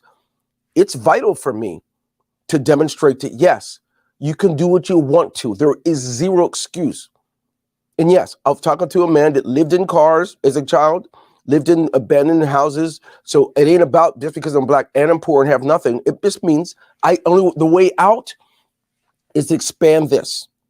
Minimize the entertainment. Do not have more entertainment in your life than you do education. Because then when you see something like this, like the system you're talking about, you'll see it quickly. Like, what? You mean, even though I dropped out, I can make the same money as a CEO of this company or my neighbor who is a director at FedEx, I can make more money than that person. Yes, you can. That's the power behind it. We have some young people that haven't even reached their 23rd or 24th birthday who can make six figures in their first 60 to 90 days. That's how powerful this is. So systems is not about the system that we created. It's just about freeing your mind up, coach. And so there's some evolution coming with that. One of the things that model you love has been missing, it is the ongoing impact of the residual impact of sowing and reaping. Isn't it beautiful, like the farmer, the things I sow in March and April, that they create a return and a harvest in the fall? Yes. And so we're integrating things that will do that will give not just what they call tit for tat, but the things I did today pay me today, but they also pay me tomorrow. So instead of hustling around in December, the things that I've done in June and July are still paying me in December. I don't got to go hustle for the money. I can live my purpose. So if I want to go volunteer for the fire company, volunteer to coach kids, volunteer to work with the Sickle Cell Foundation, I want to do any of those things, I can. Yes. Speaking on sickle cell with the nonprofits, how can one integrate one of your systems into their nonprofit flow? Because I know that there's a lot of nonprofits, especially here in Philadelphia, that they can get the grant, but part of the problem is having that flow or that cash flow just to run their program. Well, there are numerous ways, but I'll tell you this. One of the challenges that's hard for people is because most people that run corporations and or run nonprofits their foundational education is from the big machine, meaning that when you come up with ideas like you may have for nonprofits, they're not as widely accepted because it's outside of the box. It's outside of the normal paradigm. So I'm a big believer that if God gives me a vision for something, he's going to finance it. I'm a little bit not old-fashioned in that if God's calling me to somewhere to be a missionary, if I say is God calling me, I don't got to go around and beg people for the money. That means he's also giving me the wherewithal. I believe that if he has something in mind that's for me to do, he's going to finance it and give me the strength to do it. Well, I believe that about business. So with nonprofits, oftentimes the fundraiser that makes sense to them is if they can, for example, sell candy bars, right? And get 10% of those. They're on door knocking, affiliate stuff, right? All schools do it. Cheerleaders. I just sold a lot of popcorn for Young Women's Empowerment Academy. They get 50% of the popcorn. I sold a lot of that for them, right? There are a lot of things that one can do, but when you have a system, a mechanism, where if a nonprofit signs up to be an affiliate and can earn 50%, 70, 80%, and it can be ongoing, they don't know if that's more powerful than a grant because they can fuel the mechanism to get donors who are not donating anything. They're buying a product or a service, and in return, they have this ongoing revenue from it. So imagine this. What if this platform you guys are using here called StreamYard said for the local nonprofit, if they sell this, if they want to put a link on their website and sell this, every time someone pays their monthly payment, they get 50% of it. Mm-hmm. Nobody knows how powerful that is. So let me tell you, if something costs $40 a month and 1,000 people buy it, but your nonprofit, your young kids, if they get 50% of that, that means if the 1,000 people are only, if it takes a whole year to do it, that means that your football team is earning $20,000 a month. Mm-hmm. And because we hate math, we are conditioned to be afraid of it when we're younger. We don't see its application, and adults and teachers, parents allow their kids to think, well, when will I ever use that? This is why people make horrible decisions related to their future because they don't do the math because they can't do the math. But when you do that kind of math, you'll never be fit to be someone's employee again. That's right. And so imagine that. Even if it takes you 5 years, it won't. You literally could do that within the 6 months to a year. Have 1,000 people paying $20 a month, and you're getting 50% of it. That's $10,000 a month. I mean, you know how many sports teams would love to? I mean, literally, little league sports teams would love to have $10,000 in the same year or the same season, but you can get that every month, even after the season's over. So I don't. I mean, it's elementary the way I put it, but it really is elementary. But most can't see that. Most can't see their need. They see the cost, and when people only see the cost, that's the issue. They don't see the cost of not doing it. So I love to talk to people about, hey, look, why are you not using this model? You're working so hard. You're going to go to your grave with your dreams in you because you let the cost of something keep you from doing it. And when that happens, here's what really happens. The same person who won't pay $200 or $300 for something that's going to make their business make more money for them will easily buy rims, upgrade their car, which is nothing but a liability. They can get wheels. Why do you have to do things related to what people look at, right? Why not? I like to put money into things that create more money. I don't want to put it into the shirt. I'll wear a shirt, but I'm not going to overspend it. I'm not going to buy $1,000 shirt to make you feel good. I'll take that same $1,000 and put it in my business so it's impregnated and it creates more $1,000. That's what I like to do. And so nothing wrong with doing that, but it disturbs me how many people won't make the correct decision for their business because of an initial cost that they're already spending on carton of cigarettes, that they're already spending on happy hour every month, that they're already spending on, do you know the average American will spend like $150 a month in cable television, and the same person will complain about having something cost $29 a month to feed their business and make them money. That's beyond me. Number one, nobody needs cable TV anymore. You can stream it all from your devices. You can just get the apps, right? Nobody needs it.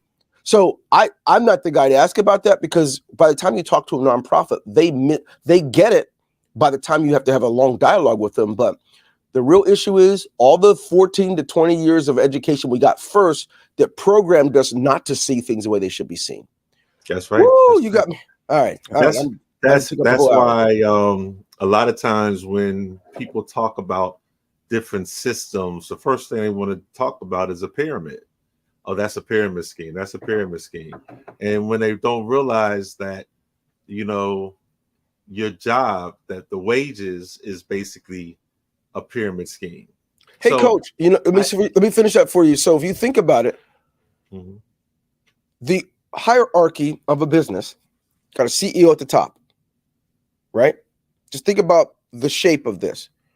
Underneath that president CEO, you got senior vice presidents next in line. That's right. Then you have the vice presidents next in line. And the numbers are getting bigger as I go down. Ready for the next one? Now you got directors, a lot of directors. Then you got managers, a ton of those. Then you got supervisors, a ton of those. And then you have the mass population of what they call entry level and frontline workers. That is a pyramid. It's just the only difference is you're at the bottom of that pyramid. That's right. So that's right. If we're talking about a pyramid scheme that takes advantage of people, that is not good or right. But if we're talking about the infrastructure, everything operates that way, from military to companies and corporations to even your very church you go to. So don't be mistaken. The difference is if I own my own business, I'm at the top of it. I'm at the top of what you call a pyramid. The difference is if you got your job and you're making $100,000 a year and the CEO doesn't even know who you are or that you exist, you're at the bottom of yours, let alone the type of income you make. So, woo. And that's a very good example. That's a very good example. I could draw it out for you. And I have a master's in business administration, right? And one thing, when I saw the structure, the infrastructure of how the very top companies around the world work, I'm like, everything's a pyramid. The difference is, where are you in the midst of that pyramid? That's right. But money shifting, passing money to take advantage of helpless people, that kind of a pyramid, which is not, I don't know where that name came from. That's more of what they would call the Ponzi, based after that guy. But the shape of it, don't be foolish, man. Don't be foolish. I like to tell people that you are your own pyramid, because if you have your feet at a 90-degree angle, and you know that from standing at attention, being a Navy man, you're standing in the A squared plus B squared equals C squared. Which is the very algebraic expression that people say, when will I ever use that?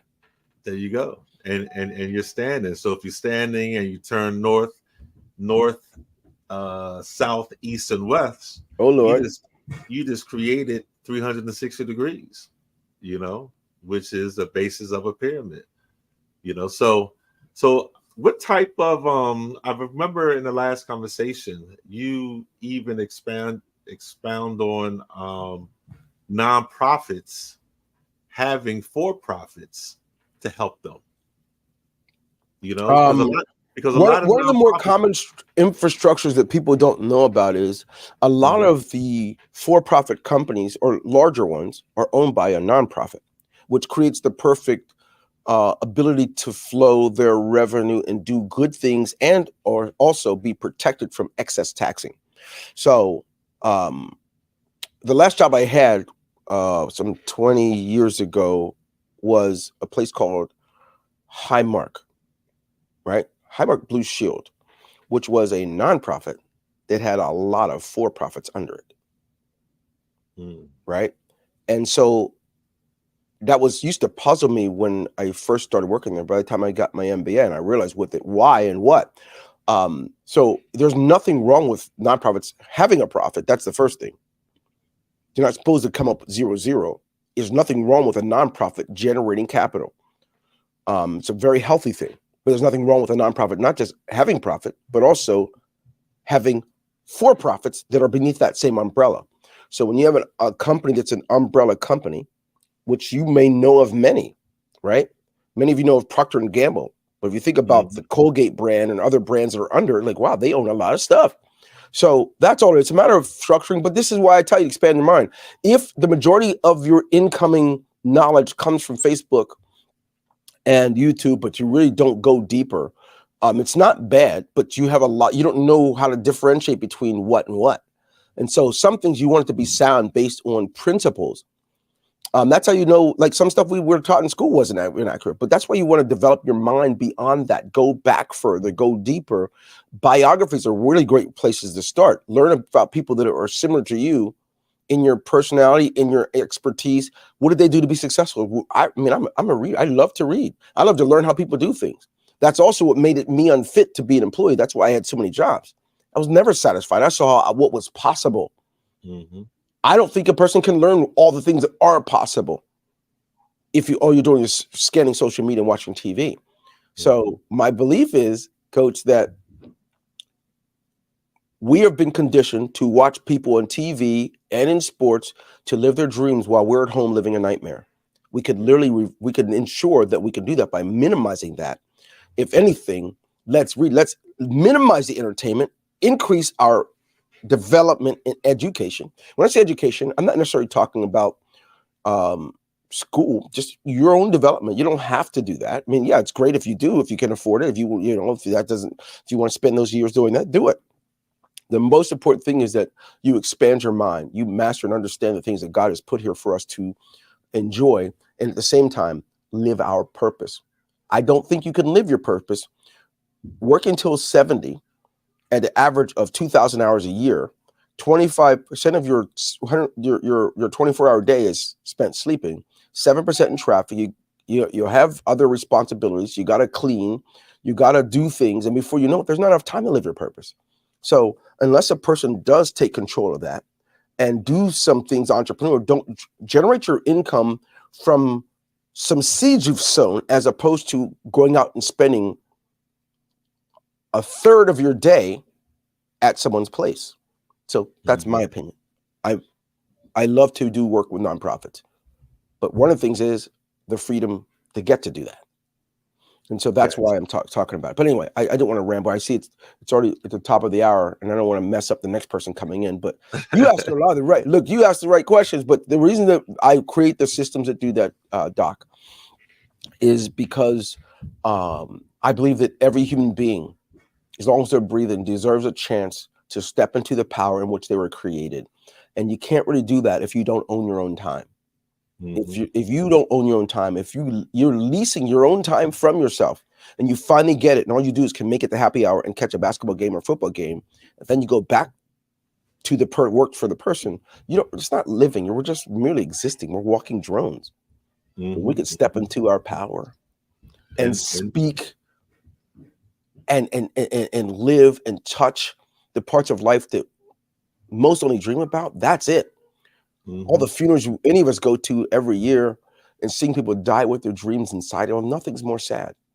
Yeah. You know? Especially with the children. Whew.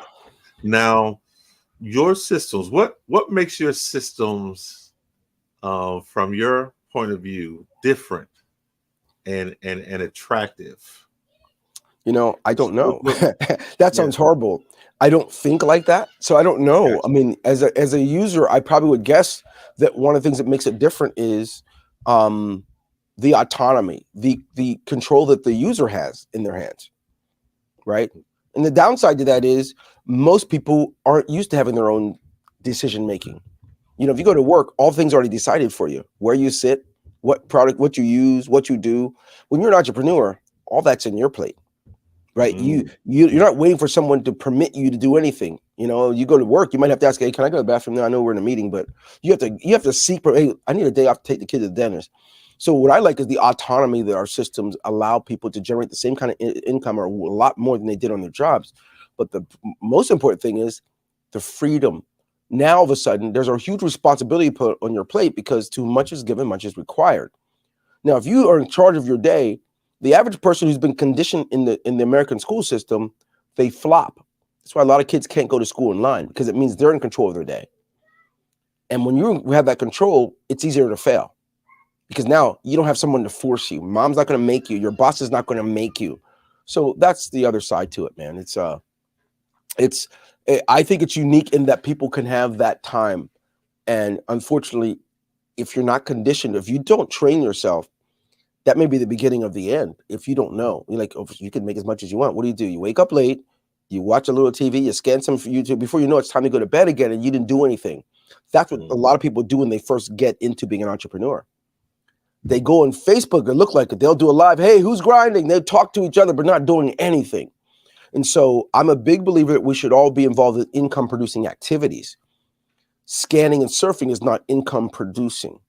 What is the connection between your activity and the return you will get? And that takes spending your mind. That's why I do a lot of trainings. I'm really big on training, because training and development will help coach and condition a person like you do in sports. You do conditioning in basketball, football, and soccer. Then you do drills, so it becomes second nature. Well, everyone doesn't require that. Some people have built-in barometers, built-in compasses. They know that I got to get busy. I'm doing my thing, but most don't. So training and development, a person is freed up to do what they want, live, and do it. Now, if you want to work 16 hours a day, that's your choice. If you want to work 2 hours a day, that's your choice. That's where people fail. They really just love the freedom, but don't want to pay the cost for that freedom. And freedom does have a cost no matter who it's with. Got you. Now, let's wrap this all up and put a nice bow on it.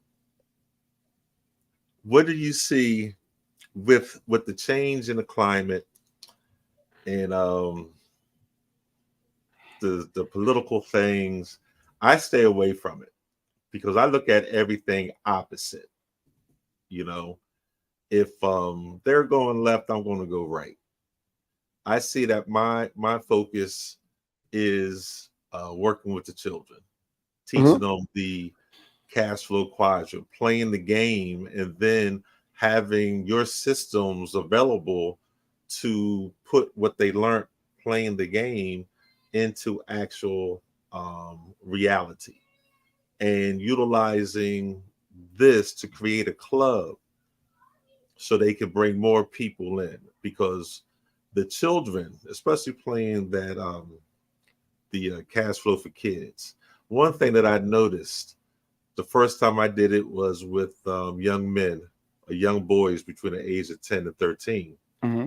Once they got over the fact that they had to read and do math, me and one of my friends, we stepped back and we watched them not only get into playing the game like they were playing Madden or a video game, they automatically started helping each other with words they got stuck on.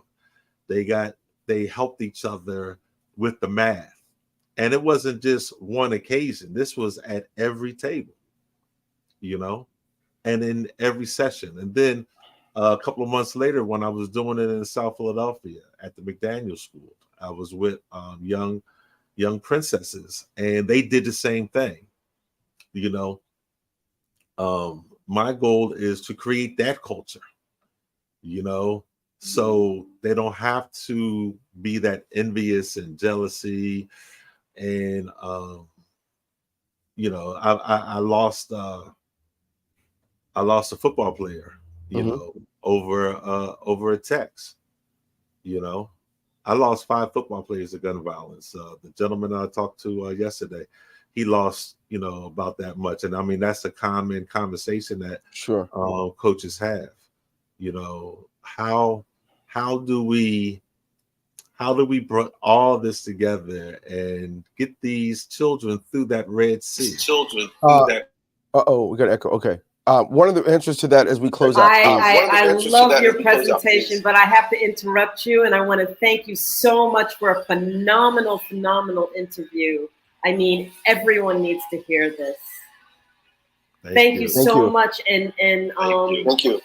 I really appreciate you, and I appreciate you bringing this topic forward so that everyone can hear it, because everyone needs to hear it. Thank you. So at this point, I'm going to say that genius is coming, and I'll see you on the other side. Take care, please. Take care, please. So I want to thank you so much. And I want to talk about our scholarships. The Black Business Expo's mission to raise funds for high school seniors going to college from K through 12, from college or K through 12 entrepreneurs. This expo is a fundraiser for students. You may go to www.blackexpousa.com to donate to the scholarship fund, or use Cash App that's on the screen below and say $BBX USA. Our goal is to give laptops and up to $5,000 to 10 students. Students can register online at www.blackbusinessexpousa.com. Every dollar counts. So we want to remind you to donate to the scholarship fund. We want to thank our Black Business Expos USA sponsors for August 2023. And that's a hearty thank you to NC100, Moody Capital Partners, Suede Soul, Lotus Rich Coaching and Training, Carolina, Virginia Minority Supplier Development Council, Step Management, BHS and Associates, Margie McLean Foundation Incorporated, Genius is Common, Earth Essentials, Malaine Shawnee Global, Executive Women's Success Institute, The Quality Coaching Company, Superwomen Business Services, Creative Entertainment, Artistic App Design, Black Business Expo USA. Genius is common, and I will see you on the other side. Phenomenal Tanya T. Wise, who is here from the great state of Maryland. Tanya, welcome, and thank you for being with us today. Can you indulge our audience a little bit and tell them just a little bit more about who you are and what it is that you do? Well, I love being able to talk to people and have a magnetic attitude, being able to just show them. So I always like to say, level up is Coach at Tanya T. Wise here. So can you tell our audience, just give them a teaser about what your presentation will be about? So my philosophy is that we should all be living our dream life. So tomorrow I'm going to talk about how you start living your dream life. What are some of the things that you thought about in your childhood that you just kind of let go and dormant? Wow. And I want to reignite that and just give you some pointers and some tips, some tools, some strategies to be able to start living your best life now. And guess what, Wanda? And leave an inheritance for your legacy. Oh my goodness. Okay, I know that's resonating with a lot of people. I've heard that you have a dynamic coaching program. Can you tell us a little bit more about that? Absolutely. So our coaching program help people that have the lack of time, that lack strategies, and lack the confidence to go after their dream life. So we help them implement tools, we help them implement strategies, as well as give them resources so that they can live their best life now and leave that inheritance. Wow. Oh, I love that. I love the leave the inheritance part. Listen, you are dropping some major nuggets, and I know a lot of what you're saying is resonating with a lot of people, but I think we're all curious. How did you even make this transition into the speaking and coaching arena? What's the story behind this? So I started out in finance, and I realized that a lot of people don't necessarily go after their dream life because of the lack of finances or the education behind finances. But it wasn't until I lost my firstborn, my only son, that life changed for me. And where I was going after it all, living the corporate life, hit my 6-figure income and living in my dream house with my dream man, driving my dream car. I nearly lost it all when I lost my son. And so I realized it only takes one financial catastrophe that can change your entire life. That's what made me start All New Beginnings. Because no matter what's going on in life, there's a new beginning. And because of that, we develop a program called Wise Minded. My little slogan is, don't just dream it, let's live it. If they want to connect with you or work with you, what is the best ways for them to be able to do that? Well, for my social media guru, you can connect with me on every single social media platform as Tanya T. Wise.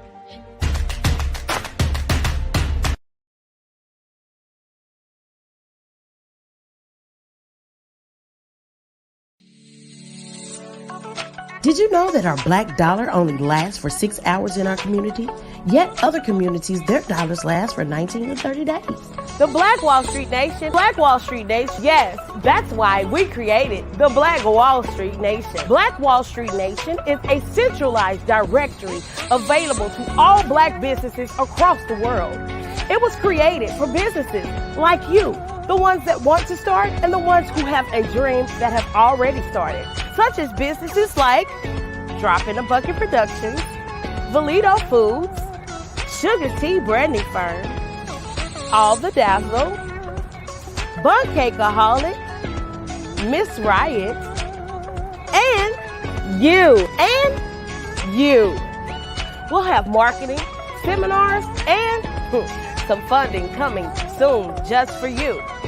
So we want you to come and join us. www.blackwallstreetnation.com. See you there.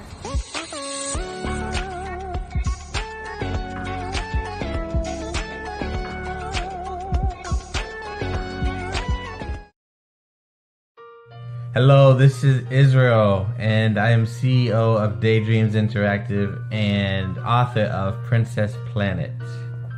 So, genius is common, and as a kid, I loved to daydream. Even as an adult, I love to daydream. And when my daughter became 6 and loved princess characters, but we just could not find the diversity that showed her, we created our own characters. So, for instance, you have Princess Nulu right here. Princess Nulu is from Uganda, and her genius is that she loves to take care of animals.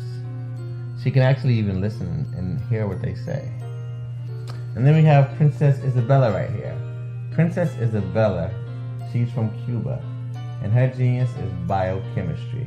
One day she hopes to eliminate disease. Then we have Princess Nia right here, and Princess Nia is based off of my daughter, and she is what she wants to be, the greatest dancer alive. So that's her genius. So what's your genius? My genius is my imagination. Genius is common.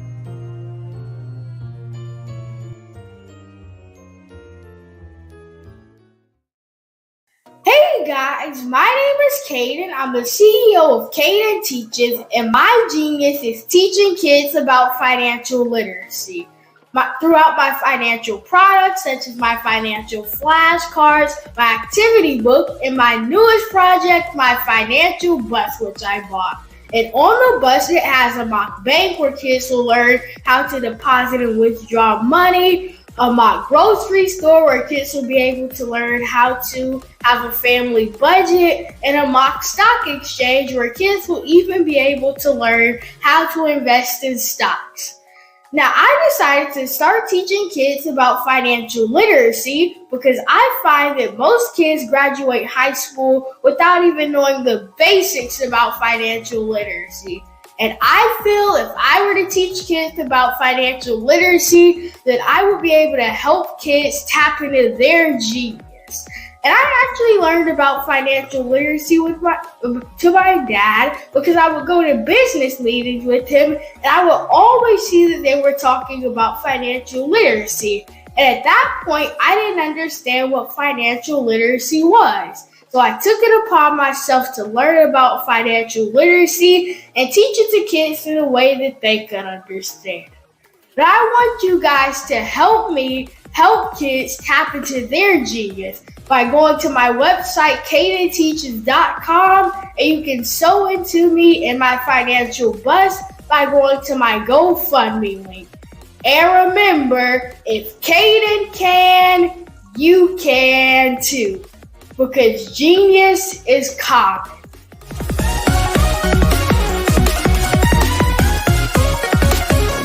I'd like you to imagine with me, if you will, opening an app where you can collaborate with like-minded individuals from around the world, get inspiration and in-app tools to launch and grow your business, as well as share your knowledge and earn compensation, all in one app.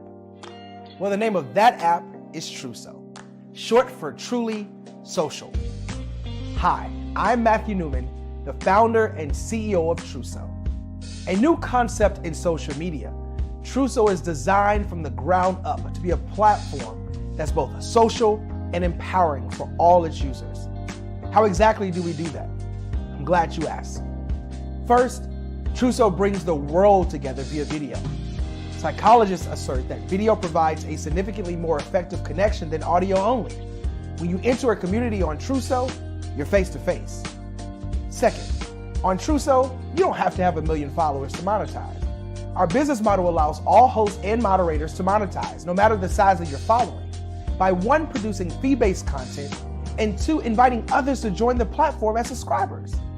Even more, Truso has an in-app resource library with over 100 free resources, forms, and documents to help you build your brand and grow your business. Third, Truso is inclusive. The deaf and hard of hearing communities make up 360 million people worldwide.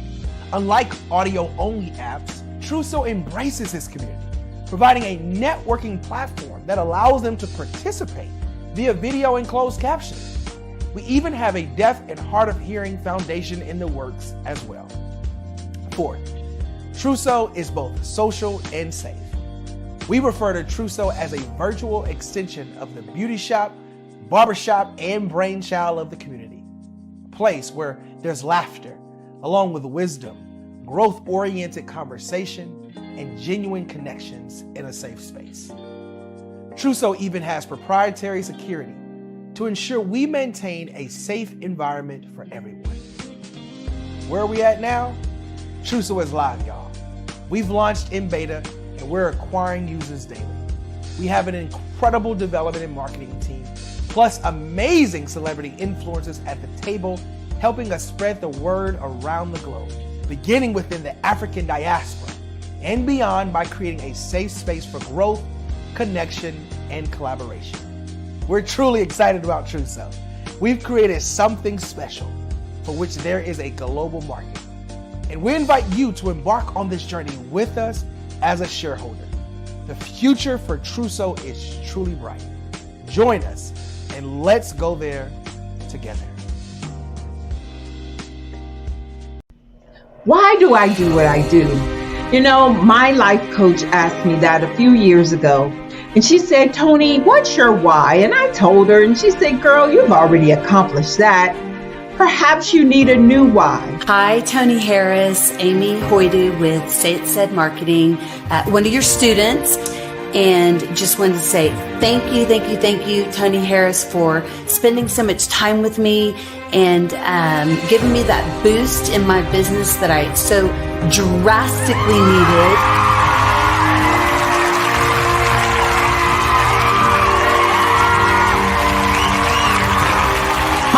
is to touch, move, and inspire my clients to take drastic steps to be better than they were before they met me. I'm a resource. I'm a connector. I want to help people build deeper relationships that are beneficial to their life and business. That's what I do best. So, first thing you got to do is show up. And speaking is a way to magnetically attract your ideal client to you. How many of you use social media that way? Absolutely. And this is how you look to the world. Drastic steps are the steps that are needed to be successful. And my business is drastic denotes a mindset. Getting out of your comfort zone. Doing something that you don't necessarily feel comfortable doing, want to do, but you know it's a necessary step to be successful in your business. I get the most satisfaction when I see my connections flourishing into relationships long after I am gone.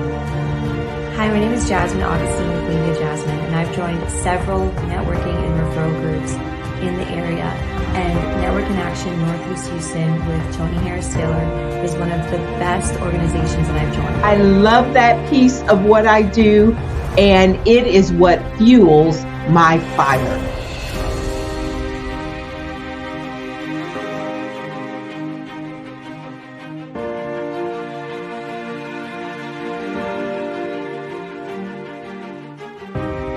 My name is Tony Harris-Taylor, saying take a drastic step today for a fantastic tomorrow.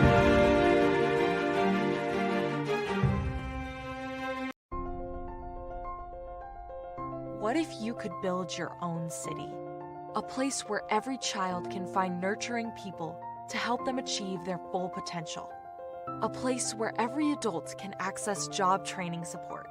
Where health education is abundant, where social justice ruled the land, a place without limitations. Welcome. You have arrived at STEM City USA. It is what every city should be, a safe and trusted community where you find people and resources to help you become everything you are and beyond. STEM City is unlike anything you have ever experienced. It is a digital twin of the world around you, only better. STEM City is about energy and soul renewal. It is more than a digital world. You can almost feel the power of live cultural events, music, and theater. STEM City promises a better future for children with caring mentors and hands-on activities with dedicated tutors to support our youth. STEM City is your passport to a healthy lifestyle, with weekly events addressing our community's many issues.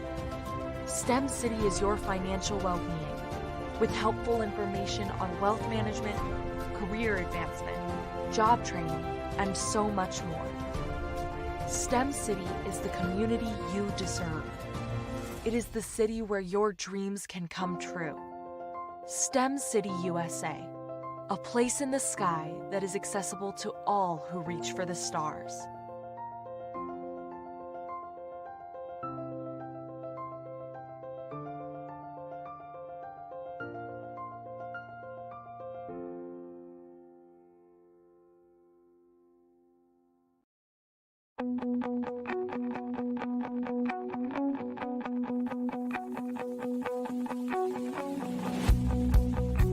I am Black Business. From the moment I wake until the time I sleep. Yes, I am Black Business. I am Black Business. Tell me, are you Black Business? I am Black Business. Do you support Black businesses? Listen, I support Black business because I am Black Business. Black Business Expo. One of the largest business showcases in the history of Black business in the world. The world! Sign up today at www.blackbusinessexpousa.com or call 919-308-9090. I am Black Business.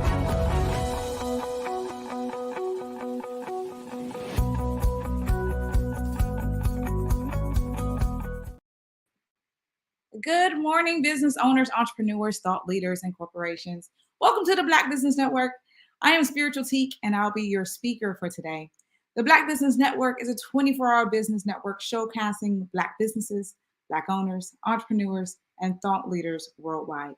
We have speakers from North Carolina, London, Singapore, Africa, Japan, and cities all over the United States. The Black Business Network is a global community sharing its business knowledge to empower, inspire, and educate businesses about business. Today, I have for you, beautiful souls, I have a keynote address. And my topic for today is rediscover your purpose through releasing trauma. But who am I? I am Spiritual Teak. I'm a natural empath. I'm a Reiki master teacher, a transformational speaker and coach, theta practitioner, entrepreneur, soon to be author, and rising galactic starseed incarnated to support individuals to ignite their true power and rediscover their purpose. My mission is to impact billions through healing work and inspirational content. So let's get into it. Rediscover your purpose through releasing trauma.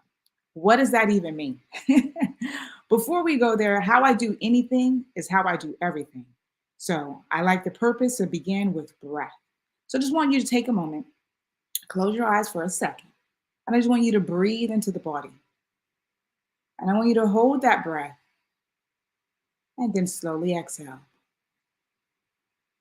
Beautiful. Thank you. I know it's 10 a.m. and we're starting with a topic about trauma, so I'd rather put us into a place of calm so we can begin. So when I talk about trauma, and I say trauma in the body, I'm talking about experiences that you have and how that may impact your physical body, your mental body, your emotional body, okay? And so what I want you to get out of today is we're going to look at the deeper implications of that on an emotional level, on a physical level, on a mental level, and on a spiritual level. Now, when I say spiritual, I'm not getting into religion. Again, I'm talking about the energy body, okay? We're going to learn how to release some of these emotional blockages and how to change negative emotions and beliefs.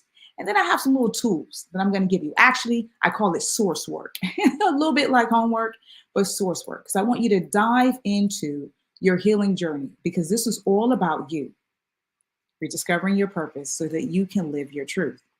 Now, when we talk about trauma, if I can look at what the Cambridge Dictionary, how it defines it, it says a severe emotional shock and pain caused by an extremely upsetting experience. Now, a medical version of that is severe injury, usually caused by an accident or violent attack. What am I saying? Simply put, trauma is a disturbing incident. It can impact somebody's ability to cope, which can have a significant implications on their overall well-being.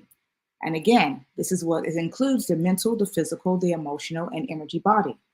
Now, many people have experienced trauma, and if you say that you haven't, or there's different forms of trauma that potentially you have experienced. But I want to talk about some of the symptoms, okay? Some of the emotional and psychological symptoms when we're talking about trauma. So we think about anger, blame, guilt, and shame. Some people withdraw. They feel disconnected. They feel hopeless or helpless. Some of the physical symptoms is when someone is experiencing trauma, they may have a rapid heartbeat or sort of tension in their body, get a bit restless or even agitated. You might have experienced it yourself, or you might have someone that you see all the time who are seeing the implications or maybe of a traumatic incident reoccurring for them. When we get into the mental symptoms, we can think about people having sort of chronic stress and maybe anxiety. But the energy body, when I mention the energy body, what I'm talking about is blockages in the chakras, which I'll get into a little bit later because some of you may know what chakras are and some of you may not know what chakras are. But I'll get into the correlation between the energy body and then the physical and mental body, okay? So I want to talk about the different types of trauma that people can experience because trauma can have significant impact on your overall well-being, as mentioned. So when I look at this, I'm looking at 3 different types: acute trauma, okay, chronic trauma, and complex trauma. I often sometimes say reoccurring trauma when I think of complex trauma, but for the purpose of this, we'll keep it to those 3 titles. So acute trauma, we're talking about like maybe one single incident. So when I bring up that word, some people may feel like, no, I don't have that reoccurring in my life. Okay, may have been a one-off thing. However, it's still an incident, right? Chronic trauma, we're looking at what is this repeated sort of incident that may be happening in your life? You know, some people experience different forms of abuse repeatedly, etc. That's when I think about chronic trauma. But complex trauma, this is an exposure to a variety of different sort of traumatic situations. And this can have a real serious invasive or interpersonal impact on the individual. And this is where we get into areas where I get into the energy and start talking about how those situations can have more of a significant impact because things start getting stored in the body. And I'll get into that a little bit later. So again, when I'm talking about the types, and I gave you the 3 areas, I just want you to think about the definition, what I was saying there, and talking about the different areas that it may come up. I want to get into it a little bit more clear. So accidents. Some of us have experienced some accidents. I know when I was younger, I had a very serious medical accident, right? Car accident, excuse me, that put me into the hospital for like a week. And in the hospital, I had, I still to this day have certain pains in my body from that incident because the muscles, the back, all of that remembers that incident. There's certain triggers that come up from that. When we think about relationships, for example, getting into the emotional side of things, we have different types of relationships, right? So you have your intimate relationships, you have the relationships with your family, you have a relationship with your friends, you have your relationships with your colleagues, but different things can happen. Some people experience a traumatic experience for a breakup. And that can really shape how they feel about themselves. You can have different relationship with your parents, for example. Some people have, I will classify as traumatic relationships, and it can be traumatic would be with their parents. And it requires a deeper level of healing. Loss and grief is an area that will always bring up and have a form of trauma that stays in the body. We can think about environmental trauma. And I'd like to pause there because oftentimes when people think about trauma, they think about the environment, they think about like home life or something happening directly to them. But actually on a larger scale, I can use the example of 2020, but I can go even deeper and start talking about cultural trauma and the implications of that. And going even deeper and thinking about ancestral trauma. And that starts to take me into the energy body, which I'll get into. But another area that I want to mention to you is self-inflicted trauma. I know some of you might be thinking, well, but who's going to continue to, inflict pain on themselves? Why would someone do that? Well, oftentimes what develops over time when you've experienced other levels of trauma, so we get into that complex area, then you have repeat things that plays in the mind, and then you can continue to inflict a certain pain because we get into limiting beliefs, etc.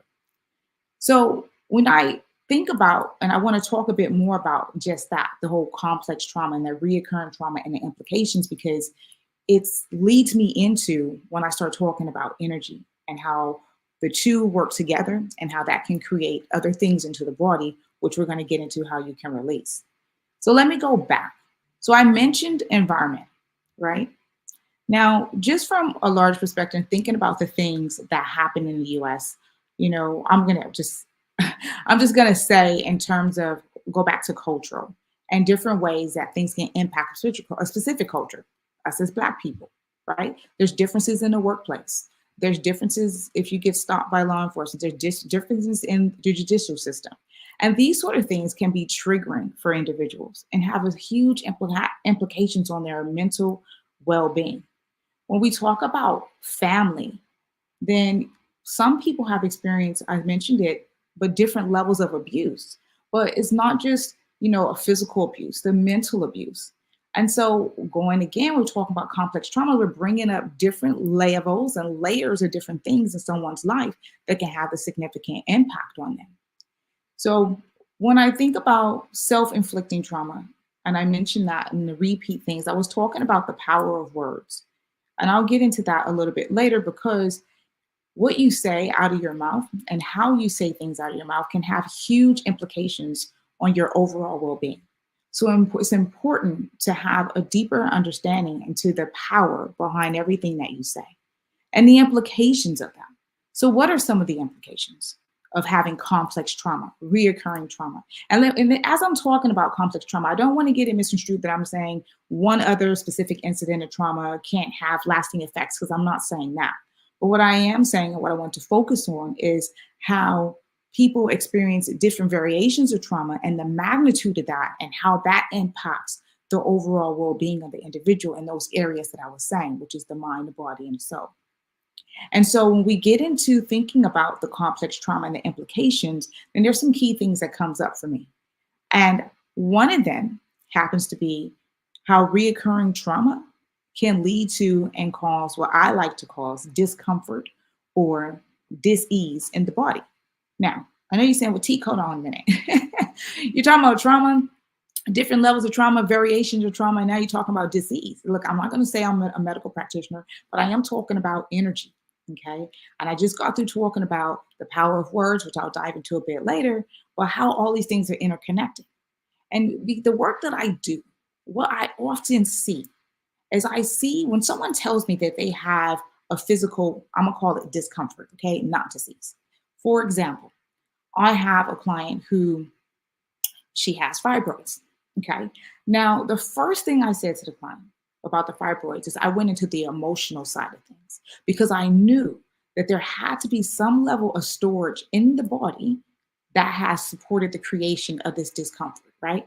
So we got into certain words that she was holding, like resentment, for example. So that's on an emotional level. Then it has to start pulling it down. Well, who is it that she's resenting?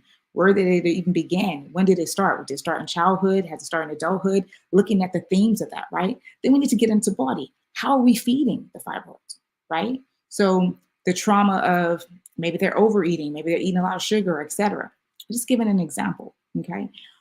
But what I know is that when you can start to dissect what may be the contributing factors to something, then you start moving during a line of healing. And this is what we're talking about, and going back to the title, is rediscover your purpose through releasing trauma. But you got to start identifying the areas of trauma and the root cause of it so that you can move forward in wherever it is that you want to for your life. Whatever you set in a goal, you want to start a new job, et cetera, you want to just release all the pain, et cetera, right? But we need to identify it first.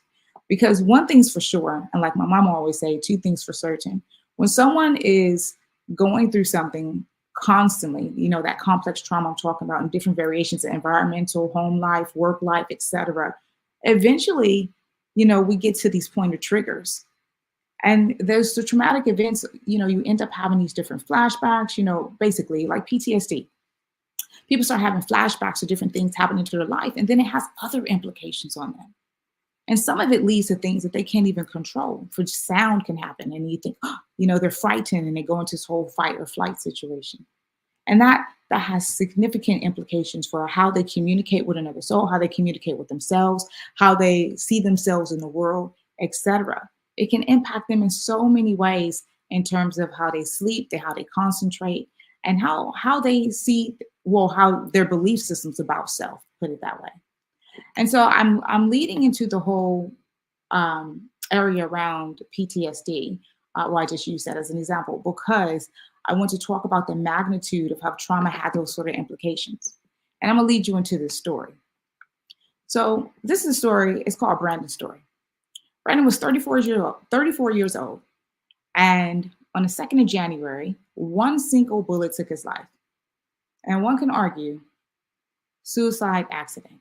However, what reigns true is years of anxiety, of not feeling worthy of themselves, which is a direct result of how this individual must have seen himself in the world. He was a high school dropout. He was an ex-gang member. He suffered mental and emotional abuse as a child, all which resulted in him having anxiety, heightened anxiety. Now, many are confused of his actions as he had a wife of 10 years and he had 5 children. But on that day that ended his life, only he knew what was going on in his mind. And it only took 1 second that changed everything permanently. Now, I know that's hard to digest, but it's a reality for many people. And I use such an extreme example because we're talking about complex trauma and how it can lead to people doing different things. Now, obviously, that is an example where we're talking about someone who is no longer here. However, when people are going through things in silence, you may not know. And different traumatic experiences, especially emotional and mental situations, they build up. Again, going back to that PTSD scenario and thinking about the triggers, things end up having implications in someone's mind, and you never know what it is that they're thinking about. And oftentimes we think to ourselves, how can you even help someone in that situation? And I started to think about the suicide rate amongst Black people in general. And I am being really specific in this because I wanted to look at the implications of mental health and how it impacts our community. And I started looking at the stats in the USA, right? So the CDC was saying that suicide in general is one of the leading causes of death. And just from 2021 to 2022, there was a 2.6 increase. So there was something like 48,000 deaths in 2021, and it jumped to like almost 50,000 in 2022. And of that, there was an increase from 2021 to 22 in Black people in suicide from 3.3, it went up to 3.6%, excuse me. I was remembering my stats. And I was looking at these themes and I was saying, okay, now for some people you think, well, yeah, that's not a high number, it's millions of people in America, et cetera. Yeah, but that may be true. But what we're talking about is an area that's impacting people's lives too, where they're making final decisions. And my purpose in this is having people look at these different significant traumas in their life and the complex traumas and seeing how they can begin to release that and begin on their healing journey so that people are feeling better in their mind. And they are having more improved mental health, etc. And that's why the conversation around that is purposeful. Because we wanted to support individuals to heal and have lasting effects and feeling good about themselves. Now, in talking about the trauma in the body, it gets me to the place of energy. Okay, so when I talk about energy, people think, yeah, but I know what energy is, etc. Yes, true. You may know what energy is, but let's get into the definition of energy because I want to combine the physical aspect with the energy bodies. Okay, so the Webster Dictionary defines energy as a fundamental entity, that makes me laugh, but a fundamental entity of nature that is transferred between parts of a system in a production of physical change within the system and usually regarded as the capacity for doing work, usable power, such as heat or electricity. Now, usable power such as heat, electricity, is also the resource for producing such power, right? But one thing I love about when we talk about energy is that it cannot be created or destroyed. Now, I'm telling you this for a reason, because we're going to get into an area where I'm talking about how trauma remains in the body. And that is talking about one's aura, which is basically the energy field around someone's body. And I want to talk about the energy centers, which is the chakras. So you saw me go like this because depending on what school of thought you come from, there are a number of chakras, but I'm going to be speaking around the 7 chakras, okay? Now, how is trauma and the chakras that are related? Now, mind you, when I talk about chakras, I say energy centers in the body. So it's a bit like a wheel, okay? And these energy centers that I want to focus on are the lower chakras. Now, I don't have time to get into all the chakras. We can be here all day. But the lower chakras are the root chakra, which is like at the base of the spine. It's the sacral chakra, which is right above that, and the solar plexus. Now, the reason why I want to talk about these specific 3 chakras is because in my work and my sort of expertise, as I gave the example of the lady with fibroids, when I speak to people, usually the trauma that they are holding is in these lower chakras, okay? Now, the root chakra, just to get a bit of context, the root chakra is related to like one's foundation, family, how they feel and see themselves and work. Do they feel stable, right? The sacral chakra is about creative passion, the energy of creativity. The solar plexus is what I call it energy in motion. And it's because this is where I feel people hold all the emotions, okay? And when I do work with individuals and I see, as I mentioned, dis-ease or discomfort or things that come up, it usually comes right back to these 3 lower chakras. Now, the upper chakras, the heart, the throat, the mind's eye, the crown, they are purposeful and people can have blockages in these areas. But what I find is that when it comes to healing and identifying like decades of pain in someone is usually dove into those 3 areas. Now, within the chakra system, as I said, the energy wheels there, then what are we looking at in the aura? Remember I said what the aura was, right? It's basically energy field around the body. So the first layer is like the emotional body, the second layer is the mental body, and then outward we get into the spiritual body. Now, all of that is interrelated and connected because we're talking about maybe you experience a physical incident of a traumatic incident, right? I use the example of me in a car accident, right? And so the physical body have felt that pain. However, what will happen to me on a mental level, right? If I was to be in a situation that reminded me of that accident, for example, hearing a loud sound, and it can take me right back because it's a trigger, right? And so the trigger is still in the body. And so even though the physical incident has moved on with time, the energy of it is stored in the energy body. And that takes me back to the whole conversation that I was saying, or when I started mentioning the power of words. And so I usually do this activity with a lot of my clients or in groups and things like that, because I find it to be purposeful. And what this activity is, we don't have time to do it today because I need like 30 minutes just for the activity alone. But what this activity does is that I will put people in sort of a calm state. And in this calm state, I invite them to close their eyes because usually when our eyes are open, we're taking in like 11 million pieces of information. So basically you're distracted. So I have people close their eyes and then we follow that with breath because breath is life, right? And then breath promotes breathing, you getting calm. So when they're in this state, notice I changed the state of being. So however they were feeling, I'm bringing them to a place of calm. Then I go through a list of words. Now, why do I do that? I do that because although I might see and know that certain things that they may have experienced are stored in the body, I want the individual that I'm working with to see the same thing. And so the best way is to have them experience. Okay, so I'll have them close their eyes and then we'll go into this exercise. And so we'll do a form of breath and then I'll say a word out of my mouth. So I might say, for example, disappointment. And when I say disappointment, what I'll end up doing is I'll ask the individual where in their body, and I need to say, I have them keep their eyes closed.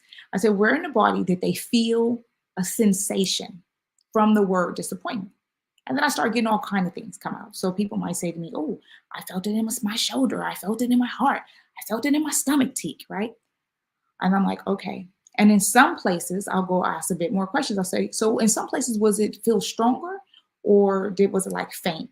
And I get them to start identifying the sensation because now we're talking about energy. And then once they can identify, oh, yeah, so I got this shoulder, and then they remember, oh, but I had this physical shoulder thing happening, right? For example, and then we get into it a bit further. Well, when did that originate?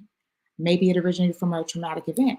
Maybe it's something that how they store things in the body. And you can start to really, really dissect it. But what I find is I even call them low vibrational words. When I say some low vibrational words like resentment or hate or feeling unloved or something like that, then things start to pop up. And usually it's a combination of areas. So I mentioned the energy centers. I talked about the chakras, but even though I'll say the word, they might feel something in the shoulder, they might feel something in the stomach, and then start activating in different places. And then different experiences that or different memories start to come up. So again, we're talking about triggers. And so the purpose of that exercise is to show how the energy has been, how the traumatic event or traumatic experiences or the complicated, the complex trauma has been stored in the body. And that way, when we start identifying it, then we can start looking at ways to sort of release the trauma, because obviously we don't want to keep that energy stored in the body. And so there's different ways to begin to do that. There's several things that I support people to work with, but one of the fastest ways to sort of get rid of trauma is through what I call the power of the elements. And so you're like, well, Teak, what is the power of the elements? Well, yeah, I am talking about earth, air, water, and fire. And no, I'm not making a song. But when you are able to, let's bring up earth, because I work a lot with earth energy. Okay. So when I talk about the earth, I'm talking about things like grounding or forest bathing and tree hugging. Now, some of you are thinking, Teak, I'm not about to go and hug a tree. Okay, you don't have to go and hug a tree. However, I'm talking about ways that I know they can bring the body into a sense of deeper level of calm. And when you're working with trauma, you want to be in a deep sense level of calm because the memory of these situations, cell memory of these situations can have, lasting effects.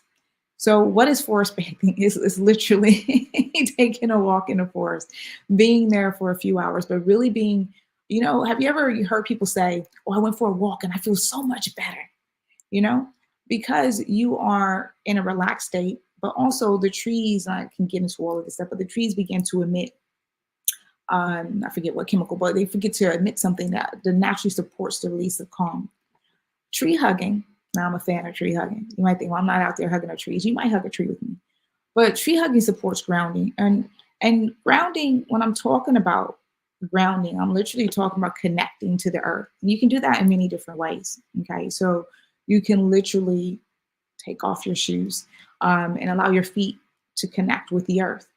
And what does that do, that sort of connection? Well, when you do it consistently, and again, we're talking about bringing the body, the mind into a place of calm so you can start identifying things that have been stuck and stored. But when you begin to do that consistently, you're going to start seeing like remark improvements in your life. Okay, so your improved sleep, it's going to reduce the pain. So I talked about discomfort in the body. I talked about the exercise where some people say that they might have stored pain. So it began to reduce that. It'll support with the rhythm, in terms of your, like how you're intaking stress into your body. Okay. Because you'll be feeling a bit more calm and how you respond to things. Also, the sympathetic and the parasympathetic nervous system. So it brings balance. So what am I talking about when I'm talking about sympathetic nervous system? Sympathetic nervous system is like that fight or flight, right? And so parasympathetic is more like the rest time. So it brings balance in that. So people can expect things to heal a lot quicker. And you think about, how is that possible? It's been proven scientifically that it is possible, and that the effects of grounding actually shows some increased healing.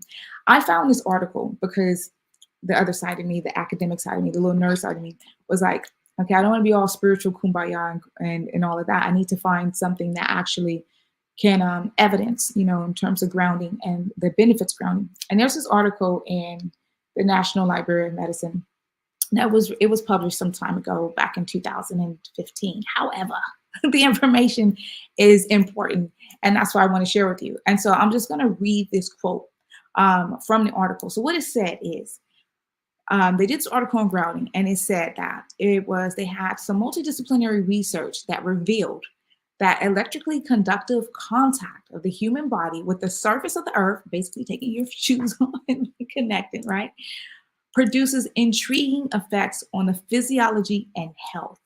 Come on. Now, these effects relates to inflammation, immune responses, wound healing, prevention, and chronic inflammatory and autoimmune diseases. Now, let me just let that land. So they did this research that confirmed that doing something like grounding can support with healing. Now, I'm talking about trauma and the implications in the body, right? And here we are talking about how you can do something physical with connecting to the earth that's actually looking at the electromagnetic energy. There's an exchange and it producing healing effects. Now, I don't know about you, but I know that sounds good to me. And so when I say this to people about doing something like grounding, especially when you're diving into your road of healing, then it's all about that one word, and that is consistency. If you're not consistent with anything, then you're not going to really see results. And when it comes to your healing, you need to be consistent. You need to take the time out to decide and set your intention. Let me put that in there and set your intention that you are ready for that to happen, that transformation. Because some people, and I'll say it plain, some people continue in these cycles or these patterns of behavior that have continued lasting effects. But when you're really serious about wanting to attract, and I mean that in the best way, when you're really serious about wanting to attract new things into your life, then that means you need to reflect in. And all of the things that are being stored, and as I've been talking to you guys about the trauma in the body, through the energy body, even though physical time may have gone, then it is releasing that so that you can live out your truth, right? So that you can live out your truth. So what are some other ways outside of grounding?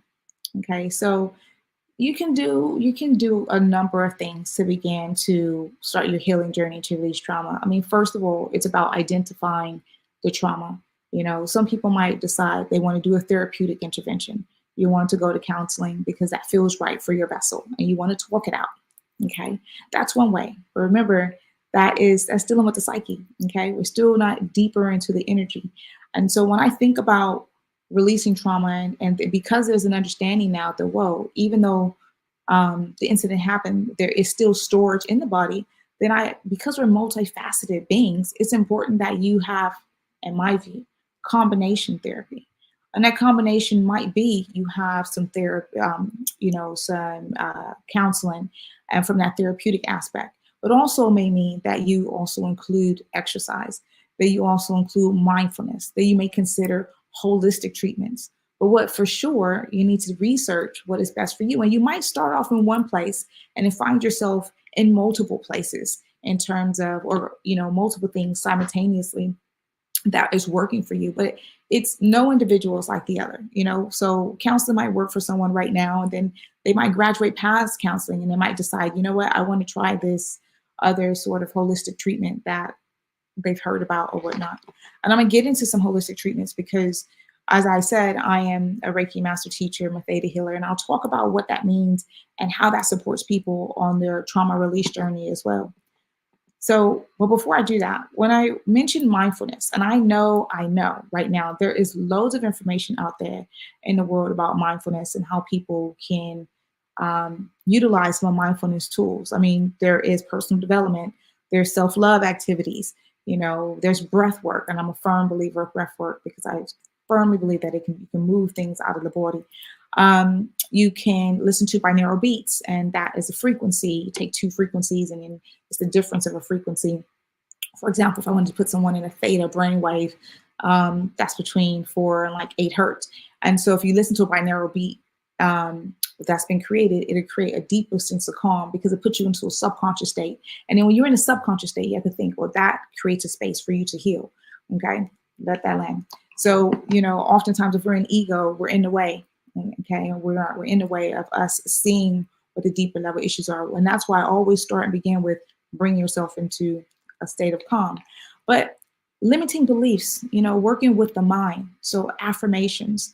And remember, I said the power of words. So sometimes people are speaking things into their existence or saying, oh, my life is this, my life is this, my life. Well, after a while, your life is going to continue to show you that it is that because you continue to say that, right? So that's what I meant about self-inflicted trauma, because you're pouring that into your life. And it's like, well, wait, what if you pour something else more positive into your life? Well, I can and I will, surrounding yourself around vessels that are doing amazing things, So if you want to heal your trauma, you start surrounding yourself around people who have done different things that supported their healing journey. Then you can begin to be in an alignment to finding things that are attracted to you for your own vessel. And so going into some of the spiritual practices, like, for example, I mentioned theta healing. Now, what is theta healing? I like to describe theta healing a bit like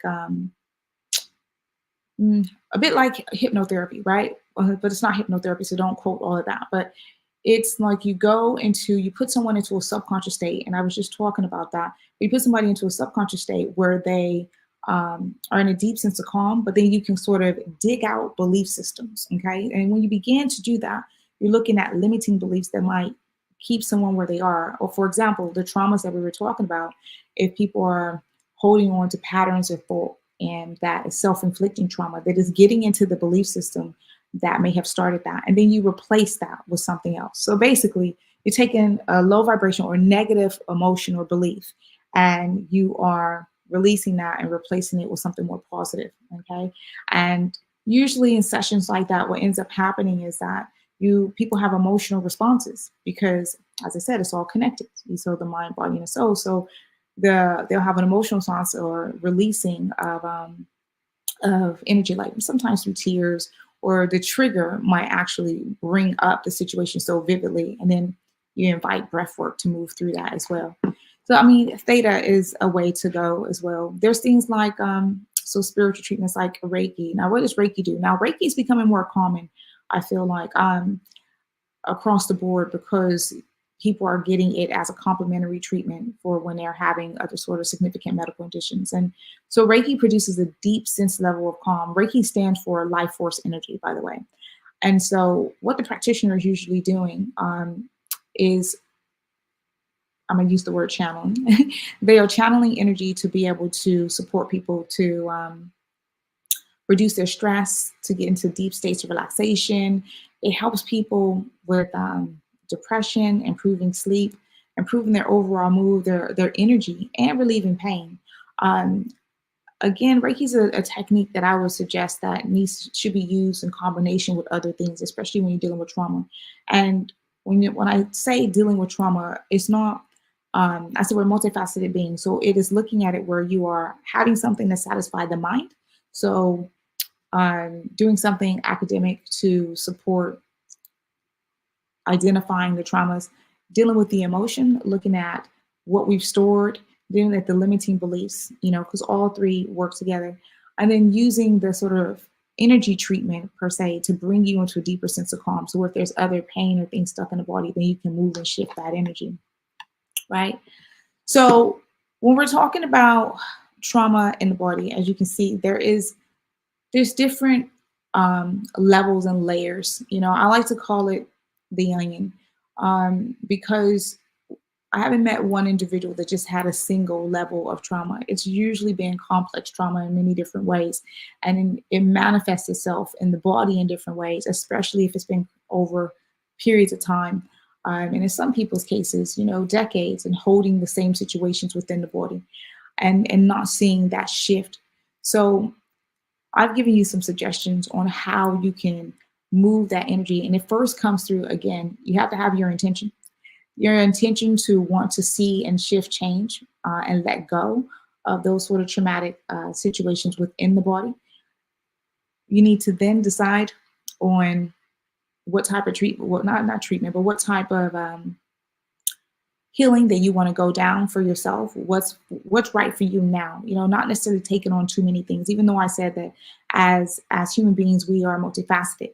And so there might be combination treatment that works, but just starting some way. And one of the ways, actually two of the ways that I'm going to give you, because I'm just looking at time now, we're rolling through, two of the ways I'm going to give you to sort of work on those trauma and connecting to the lower chakras, those three that I was talking about. So the root chakra, the sacral chakra, the solar plexus, is through grounding.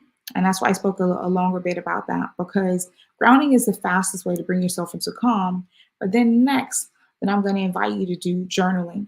And when I talk about journaling, you can do this in many different ways, because when I use the onion method, you can just purge. You can write everything down for the day, or if something comes up as a trigger, you can write everything down in that way so that you can release. But there also is something that I call like intentional writing. You can literally, hi, I'm wrapping up. You can literally write down a word and then decide that you're going to just allow yourself to free write. And then and so whenever someone breathes, I always say that you need to do breath in the cycles of breath. So 3 breaths equal a cycle, and then that will bring you to a calm and start to have you look deeper in terms of working on your healing journey when it comes to trauma. Hi, beautiful soul. Hey, this is Sandra, also known as Miss Ebony Empress. I'm in London. Are you? Yes, I am. And I've been listening to you. I've been listening to the whole of your presentation. It's been absolutely amazing. I have to speak to you offline because your perspectives on trauma and healing are what I need. So thank you so much. Thank you so much for a great presentation. That was absolutely amazing. Thank you. Thank you. Oh, great. And so I just really wanted to thank you, but I want to say this, that genius is common and you are a genius. So we're going to thank you so much for your time today, and I'm going to see you on the other side. Thank you. Just to say how to reach me is Spiritual Teak Everything on every platform. Excellent, excellent. All right. Take care, love. Soon. Okay, bye. Okay. See you on the other side. I am Black Business. From the moment I wake until the time I sleep, I am Black Business. I am Black Business. Are you Black Business? I am Black Business. Do you support Black businesses? I support Black business because I am Black Business. Black Business Expo, one of the largest business showcases in the history of Black business in the world. Sign up today at www.blackbusinessexpousa.com or call 919-308-9090. I am Black Business.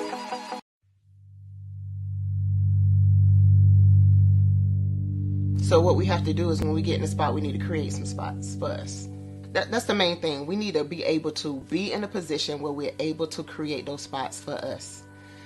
For me, being an entrepreneur, I'm not just going to get a business and then leave you sitting high and dry. If you ask me some questions about entrepreneurship, I'm going to give you as much as I've received.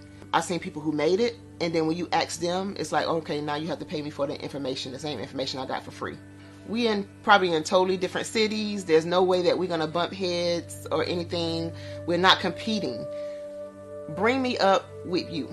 And so I just think that whatever education that I have, then I need to be able to give that to my own as well.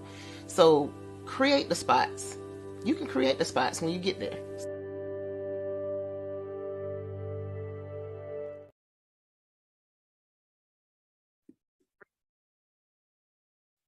Hello, I'm Dr. Madeline Ann Lewis, President and CEO of the Executive Women's Success Institute. And my genius is helping women accelerate the path to success. You know, I was blessed to have strong women in my life who encouraged, motivated, and pushed me to do my best and to never even think about giving up on my dreams. So I say to women, we must show up to rise up.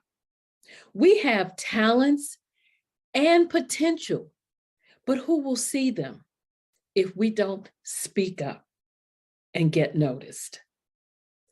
I know that women are a tremendous resource on this planet, and there is nothing more fulfilling than helping a woman tap into her full potential. I do this because I want to be a part of helping as many women as I can to show up, to rise up. I do this because genius is common.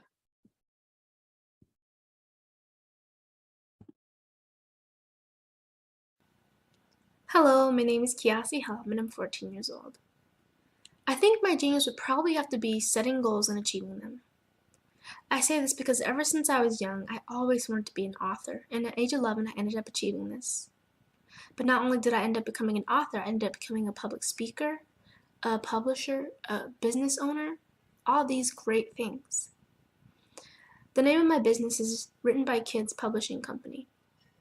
I decided to start this company because I thought it was important for me to help kids my age express themselves through literacy and just achieve their own goals. Because to me, achieving goals is the best thing in the world to feel. It's you just achieving things and aspirations that you set for yourself. And I know that everybody is capable of this because even if you don't end up achieving the goal, you still tried your best, and that's the most important thing. And everybody is capable of this because genius is common. Thank you.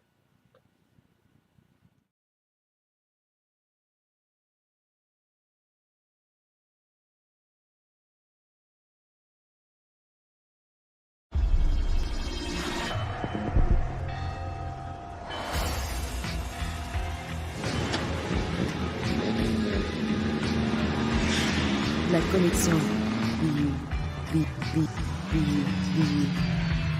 La connexion.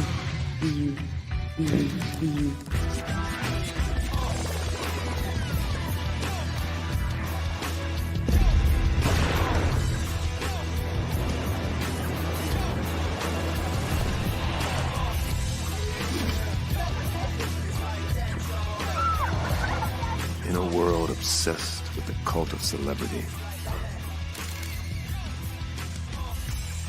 I challenge you not to aspire to anyone else's greatness, but instead strive to reveal and ignite the greatness within you. Are you serious? I totally think that that's it. Hey. No! Hey! To me, sexy is a man that knows who he is and what he wants. Okay. He's comfortable. You look at him, you see him, he's just comfortable being himself. And you're like, Baby, be you. be you, baby. Just be you. I like it. Introducing the Be You collection, exclusively available at K&G Fashion Superstore.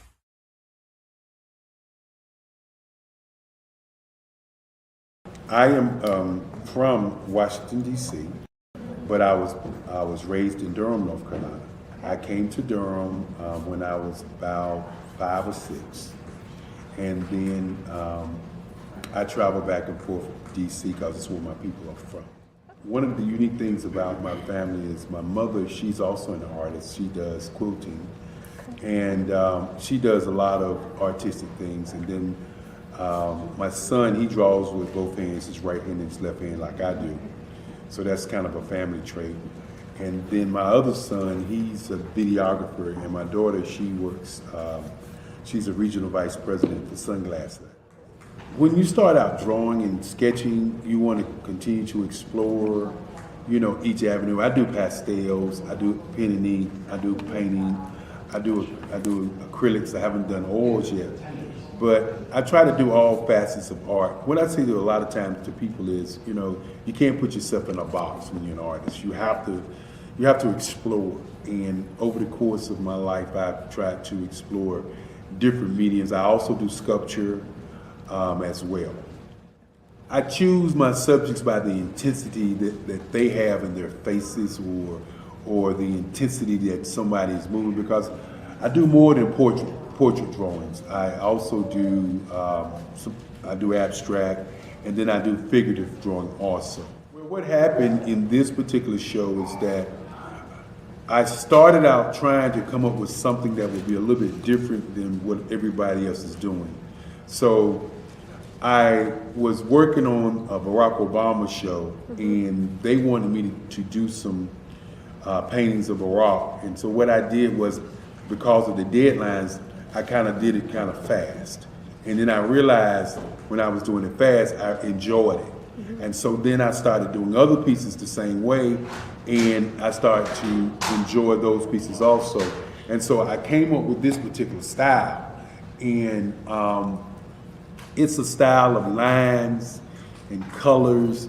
And what's interesting is that when I was in college, I did a show called Lines, Colors, and I talked about the boldness of the blacks, the hotness of the whites, and this is how this has come about, later on in my life. And the colors comes from a lot of the entertainers that I work with, where they wear different colors. They don't wear, your plain reds or your whites. They wear different colors, and so that's also another piece of what's giving me the colors. The subtitle of this show is Faces That Speak Life. That's real critical. Faces that speak life. Each one of these pieces is a life source and a life energy that's being put on display for people that are looking at it. I always say in terms of my art, it's not important that I draw them. It's important what you get out of what I draw. I don't try to just draw it because you like it. People wanted me to do prints. I didn't do prints. People asked me to do different people, but the people that I choose are people that make a difference in the lives. What if you could build your own city? A place where every child can find nurturing people to help them achieve their full potential. A place where every adult can access job training support. Where health education is abundant. Where social justice ruled the land. A place without limitations. Welcome. You have arrived at STEM City USA. It is what every city should be. A safe and trusted community where you find people and resources to help you become everything you are and beyond. STEM City is unlike anything you have ever experienced. It is a digital twin of the world around you, only better. STEM City is about energy and soul renewal. It is more than a digital world. You can almost feel the power of live cultural events, music, and theater. STEM City promises a better future for children with caring mentors and hands-on activities with dedicated tutors to support our youth. STEM City is your passport to a healthy lifestyle with weekly events addressing our community's many issues. STEM City is your financial well-being with helpful information on wealth management, career advancement, job training, and so much more. STEM City is the community you deserve. It is the city where your dreams can come true. STEM City USA, a place in the sky that is accessible to all who reach for the stars.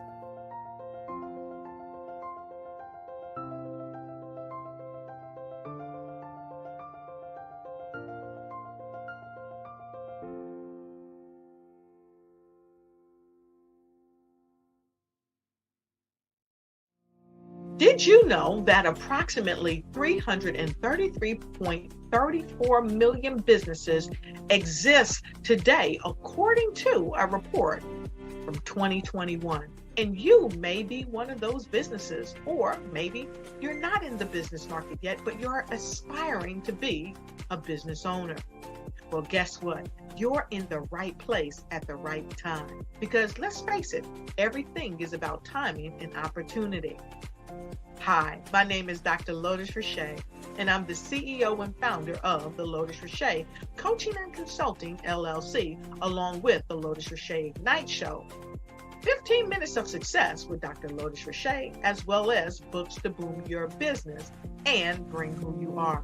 And today, I want to bring this amazing message to you about the Black Business Network and the Black Business Olympics. See, the Black Business Network and the Black Business Olympics is designed to help people just like you, that's right, that look like me, to take their business to the next level. Not just in your front yard or your backyard, but globally. The Black Business Network and Black Business Olympics is designed not to just help you survive, but to help you thrive. So join us today as we come together with businesses all around the world to support our students, our children, our young teens, our young entrepreneurs. What we do is we come together to help raise funds for students who are aspiring to be business entrepreneurs, who are aspiring and who are thriving in college. We endow them with a wonderful opportunity to gain scholarship of either a laptop or several thousands of dollars. And we invite you to help be a contributor to this amazing opportunity to help someone that looks just like you. So join us today at our website and let us connect with you and help you ignite and take flight in every area of your life on the Black Business Network and the Black Business Olympics. I'll see you on the other side.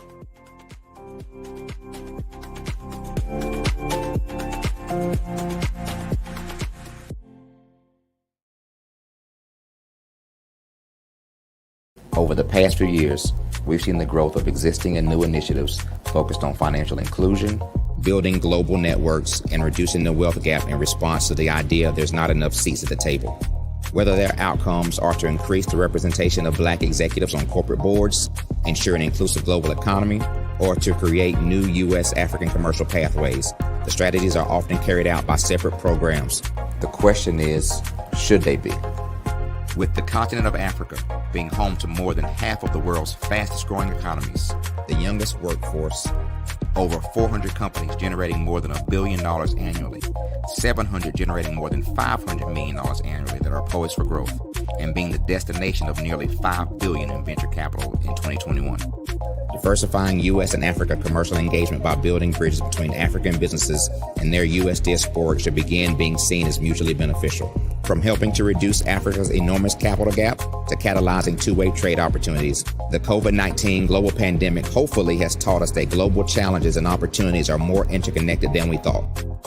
During the pandemic, African companies like Unicorn Flutterwave, insurance provider Reliance Health, ride-hailing app Yasir, and 54Gene, the continent's first bank of DNA on people of African descent, prove that when African companies have access to networks, capital, and information, they grow big, grow fast, and create solutions that are valuable to the world. This is why Be Direct was created. We are the first U.S.-based but African-centric board preparedness and board search company designed to connect U.S. Black talent and corporations to African businesses. Unique and fundamental to Be Direct's success is our process of helping board candidates adapt their experience and networks to an African context before they're connected to high-growth companies that are looking to locally and globally scale. From our focus groups with African business execs and government leaders, we don't ignore the sentiment that business is easy, but people are hard. Having a pool of board candidates with hard-to-access networks and extensive experience across the business life cycle, including successfully raising capital, is table stakes for an initiative like this. So yes, we have that. But corporate or entrepreneurial success in the U.S. does not guarantee success in Africa. Developed alongside industry partners on the continent, our training program, Be Direct Prep, is designed to transpose their experience to create cultural comfort, understanding, and a commitment to helping businesses in Africa scale. Our board governance sessions are African continental and country specific, integrated with cultural awareness and dexterity training, masterclasses led by African industry execs, and mentoring and coaching from African continental-based facilitators. But even more unique to Be Direct Prep, we cap off our training program with an immersion trip to help candidates that have not been to Africa before see and feel Africa's complexity and opportunity from African soil. We all know traditional network-based board placement has historically left a lot of us out of ever really being in the paid board pipeline. Our strategy supports the work of many great organizations that are successfully filling seats at U.S. board tables by creating more tables for those that are still left on the sideline. It's time to start seeing the role and value of U.S. Black talent and businesses on the continent of Africa differently. Old perceptions and habits limit economic inclusion. Let's transition Black talent and the African businesses they will support from the periphery of the global economy to its core. Living in a global lockdown, we all know now how fast local and global economies can change, and see the value of having businesses that hire, strengthen local value chains, and even grow globally. Status quo in any form holds back progress. We must democratize U.S.-Africa commercial engagement by socially and economically connecting cultures that have long been disconnected. It's time for Africa's U.S. diaspora to redefine their global value by helping African businesses scale continentally and globally.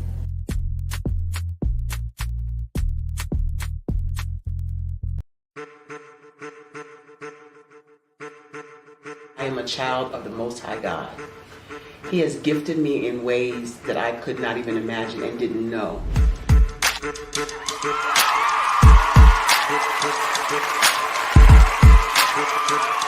There was a time when I didn't know who I was.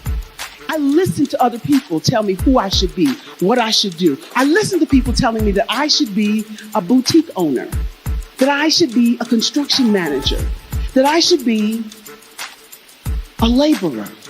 Have you ever felt like you should do something else, be something else, go somewhere else, be wherever you wanted to be, and you felt like you were in a box? Anybody in the room? And you couldn't get out? Anybody in the room? And you kept trying to go and you couldn't get out? Anybody in the room? But let me tell you, you need to rock the box.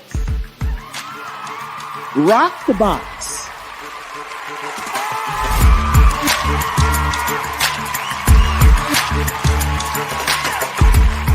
I am engaging, inspiring, and empowering.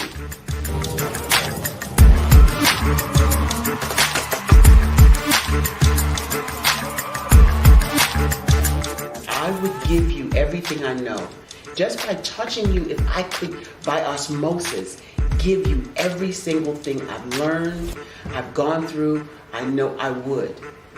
We know that's not possible, but as it is possible, I love to share information with people. Some of you out there, people have told you that you can't be, you can't have, you can't do.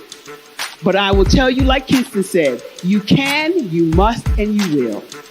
If it's to be, it's going to be me. You got to say it. If it's to be, it's going to be.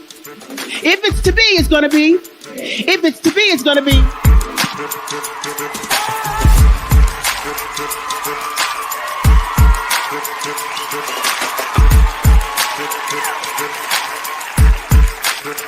Barbara is because she believed what her mama said about her and not what other people told her. Every day you wake up, when you're in a situation, it's your choice whether it's an advantage or the disadvantage. She gained her confidence and her life, and now she is a testimony. If I can help you elevate yourself, then I feel like I'm elevating my own self as well. What you know and I know together can change the world.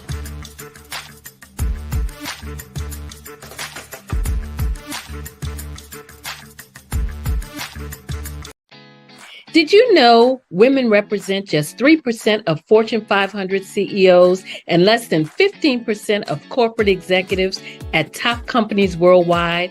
Have you wondered what the secrets are to getting into the top ranks, whether in the private or public sector? Do you want to figure out how to stop being held back in your career or passed over for promotion? Then you're in the right place. Hi, I'm Dr. Madeline Ann Lewis, President and CEO of the Executive Women's Success Institute. I have decades of experience in the military, the federal government, and corporate America, and my mission is to help women succeed and tap into their full potential. I want to reach 1 million plus women around the world to become the leaders they are meant to be. So if you want to move into a management or executive level position, or maybe you are a female veteran transitioning out of the military into business entrepreneurship, then reach out to the Executive Women's Success Institute at 301-693-3284. Let us get you on the fast track to success.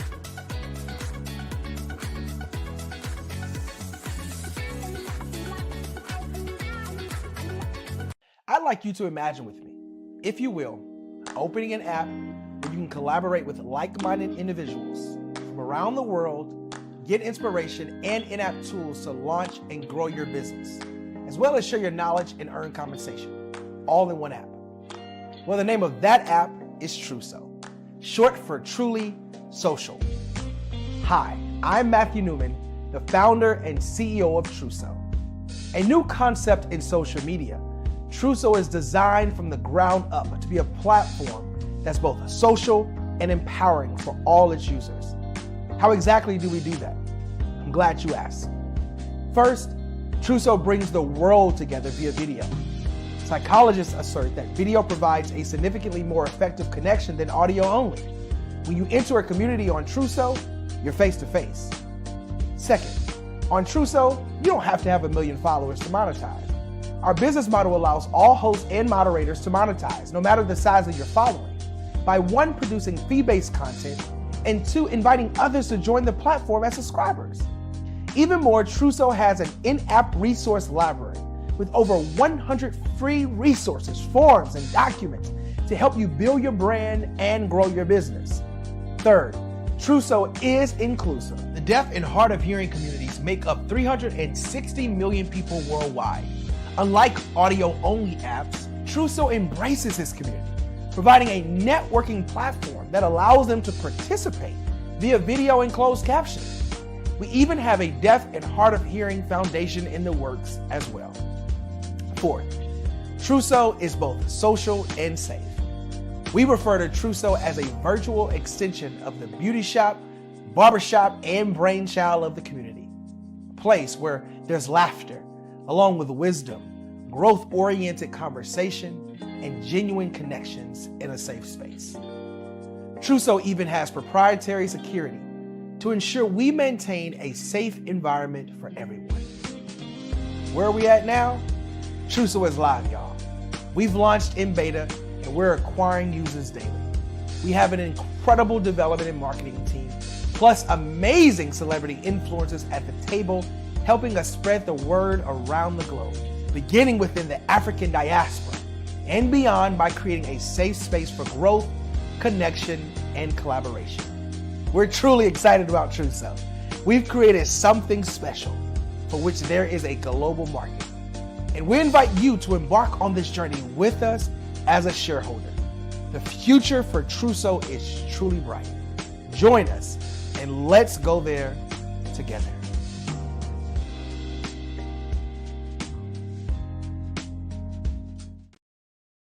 The Black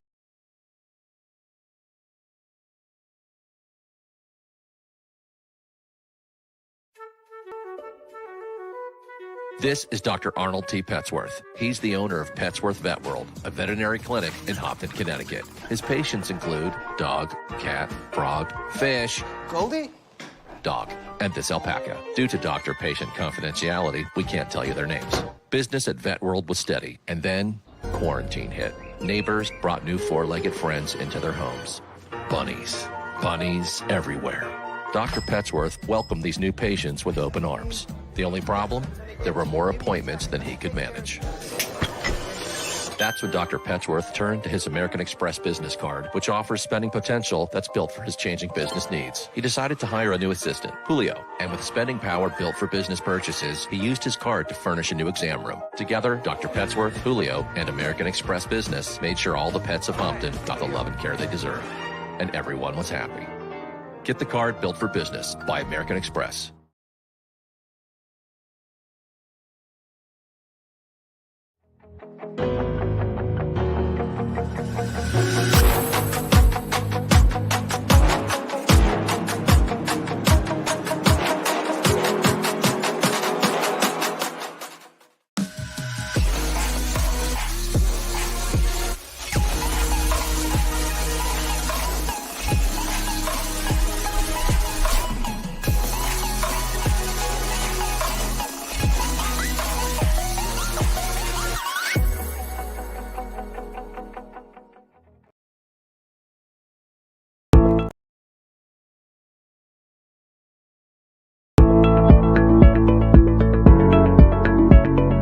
Prepare for what's coming and dominate in economic winter.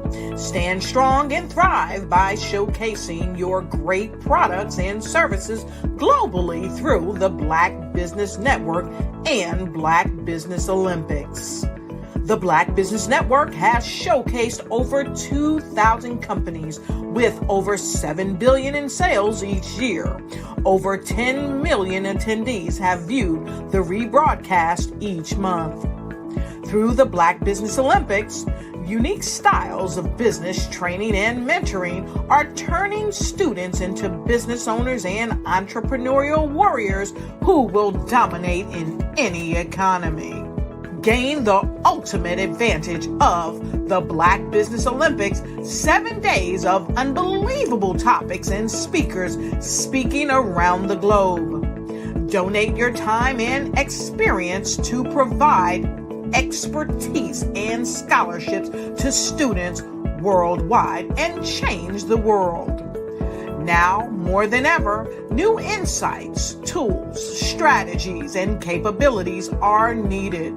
This is your chance for a major presentation to the world. Fill out the form and join the more than 2,000 speakers who have presented to over 200 countries. Join the Black Business Network streaming live into the Metaverse, STEM City, Black Multiverse Enterprises, Hulu, Amazon, YouTube, iHeartRadio, Apple, Facebook.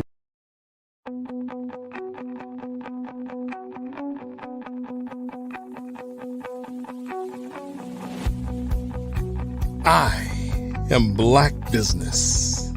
From the moment I wake until the time I sleep. Yes, I am Black Business. I am Black Business. Tell me, are you Black Business? I am Black Business. Do you support Black businesses? Listen, I support Black business because I am Black Business. Black Business Expo, one of the largest business showcases in the history of Black business in the world. The world. Sign up today at www.blackbusinessexpousa.com or call 919-308-9090. I am Black Business.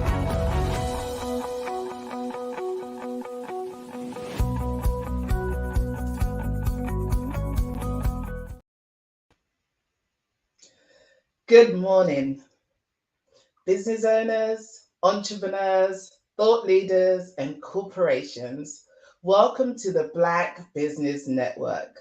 My name is Sandra, also known as Miss Ebony Empress.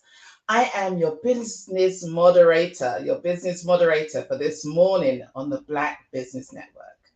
Now, the Black Business Network is a 24-hour network showcasing Black businesses, business owners, entrepreneurs, and thought leaders worldwide. We have speakers from North Carolina, London, Singapore, Africa, Japan, and cities all over the United States. The Black Business Network is a global community sharing its business knowledge to empower, inspire, and educate businesses about business. Now, my next speaker is a lovely lady called Nurse Blue. She is America's soul health and wellness expert, and she is the CEO of Blue Lighting Coaching and Consulting LLC. Nurse Blue specializes in soul health, which is the art and science of achieving wellness. Nurse Blue is a registered nurse with a Bachelor's of Science degree in nursing from Hampton University. She's also earned 6 highly specialized coaching certifications in life sciences. She's combined that with 20 plus years of research, training, and development in soul health. Soul health is a path to wholeness, which is the pinnacle of health and wellness. Nurse Blue helps clients reverse or prevent chronic diseases that originate from chronic stress and an imbalanced lifestyle. I present today to you, Nurse Blue. Welcome. Thank you. And I am so excited to be here with you, madam. And I also want to say hello to the Black business community. Yes. Hi. Hi. So for the next few minutes, it's my honor and my privilege to present to this community something that I think would be revolutionary for our businesses as we upgrade our wellness strategy, because all of what we're looking to create in the world and our business, it starts in here, and we need a nurse and a wellness coach right now. So I'm delighted to be here to share with us globally. So hello to everyone around the world. I'm here to share with us how to reverse the curse that every person that's in business, whether it's a Black business or not, but certainly Black businesses, reverse the curse of chronic stress. And that's what this presentation is all about. So let me jump in here right away and just share that this is a gift that I want to present to the Black business community. Why? Because I have been serving you all of my life, my entire life. First of all, let me say that I was born to a family that owned a Black business, and that Black business have served Black businesses for over 60 years. And so I grew up serving this community. So I am your community. I know the burdens and the blessings that come with it. And so it's my honor and my privilege as a professional and just someone who has been in service to you all my life. This is my honor, my privilege to share this information with you. What I'm here to do is offer you a dose of wisdom and love, and really that's wrapped in a prescription of wholeness. And excuse me, I am proud to say that it is, an honor and a privilege to introduce you to what you guys probably know for sure is one of the major killers of humanity, But not only how to introduce you to, not just introduce you to you, but introduce you to a way that we can totally reverse the curse of chronic stress. And if we don't reverse the curse of chronic stress, then it's going to be a huge problem in all business communities, particularly the Black business community. So let me just share with you a little bit more about who I am and why I'm so passionate about this. My name is Nurse Blue, and Blue stands for Build, Love, Unite, and empower people about my favorite subject, hopefully soon to be yours, soul health. I am a registered nurse. I am a soul health and wellness expert. So if you've never heard about soul health, this is our journey. I'm excited to introduce you to it and invite you, before it's all over, I'm going to be a member of your family. Okay. Really, quite frankly. I'm also a soul technician, which is really fun. You'll hear more about that. But as a health and wellness expert, I help people to learn about how musicology could be used to help in reducing chronic stress. I'm a spiritual activist. What does that mean? I fight for the best in the human spirit. And for just a few moments now, I'm going to be your live your best life coach and ascension master, because that's what we're here to do. We're here to grow our businesses. We're here to elevate. We're here to expand. But what I can share with you is that I've successfully helped thousands of people globally. Okay, so I am an internationalist. Globally, take back their lives from chronic stress, because that's the stress that leads to chronic disease. And we don't have time for that. No, we do not have time for that, right? So my purpose is clear. I am in business. I was born. I am here on planet Earth to help create heaven on earth, because I don't know if you guys know this or not, but I refuse to live in hell. And if you're one of those people, then I want us to start with my first I open all of my presentations like this. This is my first quote. This is my favorite quote. And I want to share it with you, and I want to ask you to adopt it. It's by Oliver Wendell Holmes. And the quote is, "A man's mind, once stretched to a new idea, never returns back to its original dimension." So I'm here to elevate and stretch your mind to a new dimension. Isn't that what health and wholeness and healing is all about? Elevating, right? I'm here to elevate you to a new way in which you see health, because you need it right now at this time. And so I come with love and wholeness wrapped in truth, right? Because the truth, it does set you free, but it might sting a little bit before it does. It might hurt a little bit. So I'm going to ask you to take some deep breaths. And I'm going to put some honey on my lips, right? As I tell you, as I share this information with you, because really my intention is to help you get what you want to, help you achieve what you want to achieve anyway. You want to look and feel your best for the rest of your life. And I want to help you to understand how you can upgrade your wellness strategy with some wellness solutions right now that have proven that to help thousands of people take back their energy, their health, their vitality, take back their emotions and relationships and all of those things that's being held back by your chronic stress. Take back your life from disease, right? You want a higher quality of life. Chronic stress is holding on to that. Let's get rid of it. Now, if you stick around to the end of this presentation, I have a gift for you. If you're in business, it is my hope and my prayer that you understand that emotional intelligence is so much a part of this. And I have a free guide that I want to share with you. Okay. So you're going to use this guide. It's how to understand what your emotional buttons are. Those are your triggers, and how to lessen their impact, because that's going to benefit you. But here's what this is. This presentation is for everybody who is the COO of their health, for their own health in the household. Now, if you are a woman in business, and you have children, and you have a husband, and you have people in your life who you might be, looking after as they get older, that would be you, like your mom, your father. Okay, you're the CEO of their health. And for men who are in business, if you have a wife, she's probably looking over yours. So I'm going to ask you to be nice and kind to her and do what she tells you to do, because she's invested in the betterment of your health. Okay. And if that's not your situation, then you're invested in your own health. This is for you. This presentation, this gift is for you. Okay. For women that are ready to go to the next level, right? You ready to go get it? This is for you. Okay. If you work in a service related position, you work with the public, you have clients, that's everyone in business, this is for you. Now, if you are Black in business, I want you to think about this. Okay. You probably have chronic disease to run in your family. When I say chronic disease, that means high blood pressure, cholesterol. Look, guys, I know about y'all.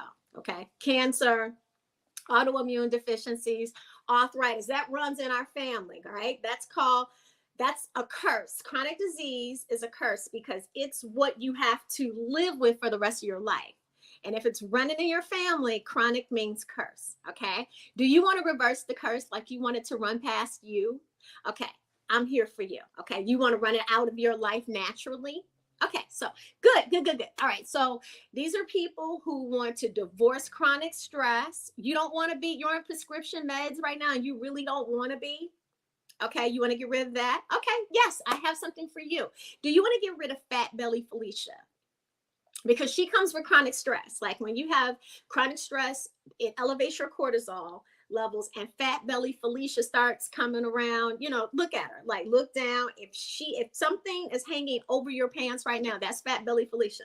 Do not be friends with her. Y'all got to say bye Felicia for her, because she is taking away from you living your best life. All you're looking for, quite frankly, right now is a wellness solution, an effective system. Okay, I have that for you. You want some love and support. Nurse Blue is here for you, and you need a community.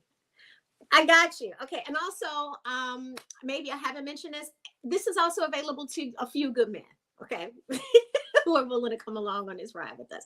Okay. So bottom line, Martin was not the only one that had a dream. Nurse Blue has a dream, right?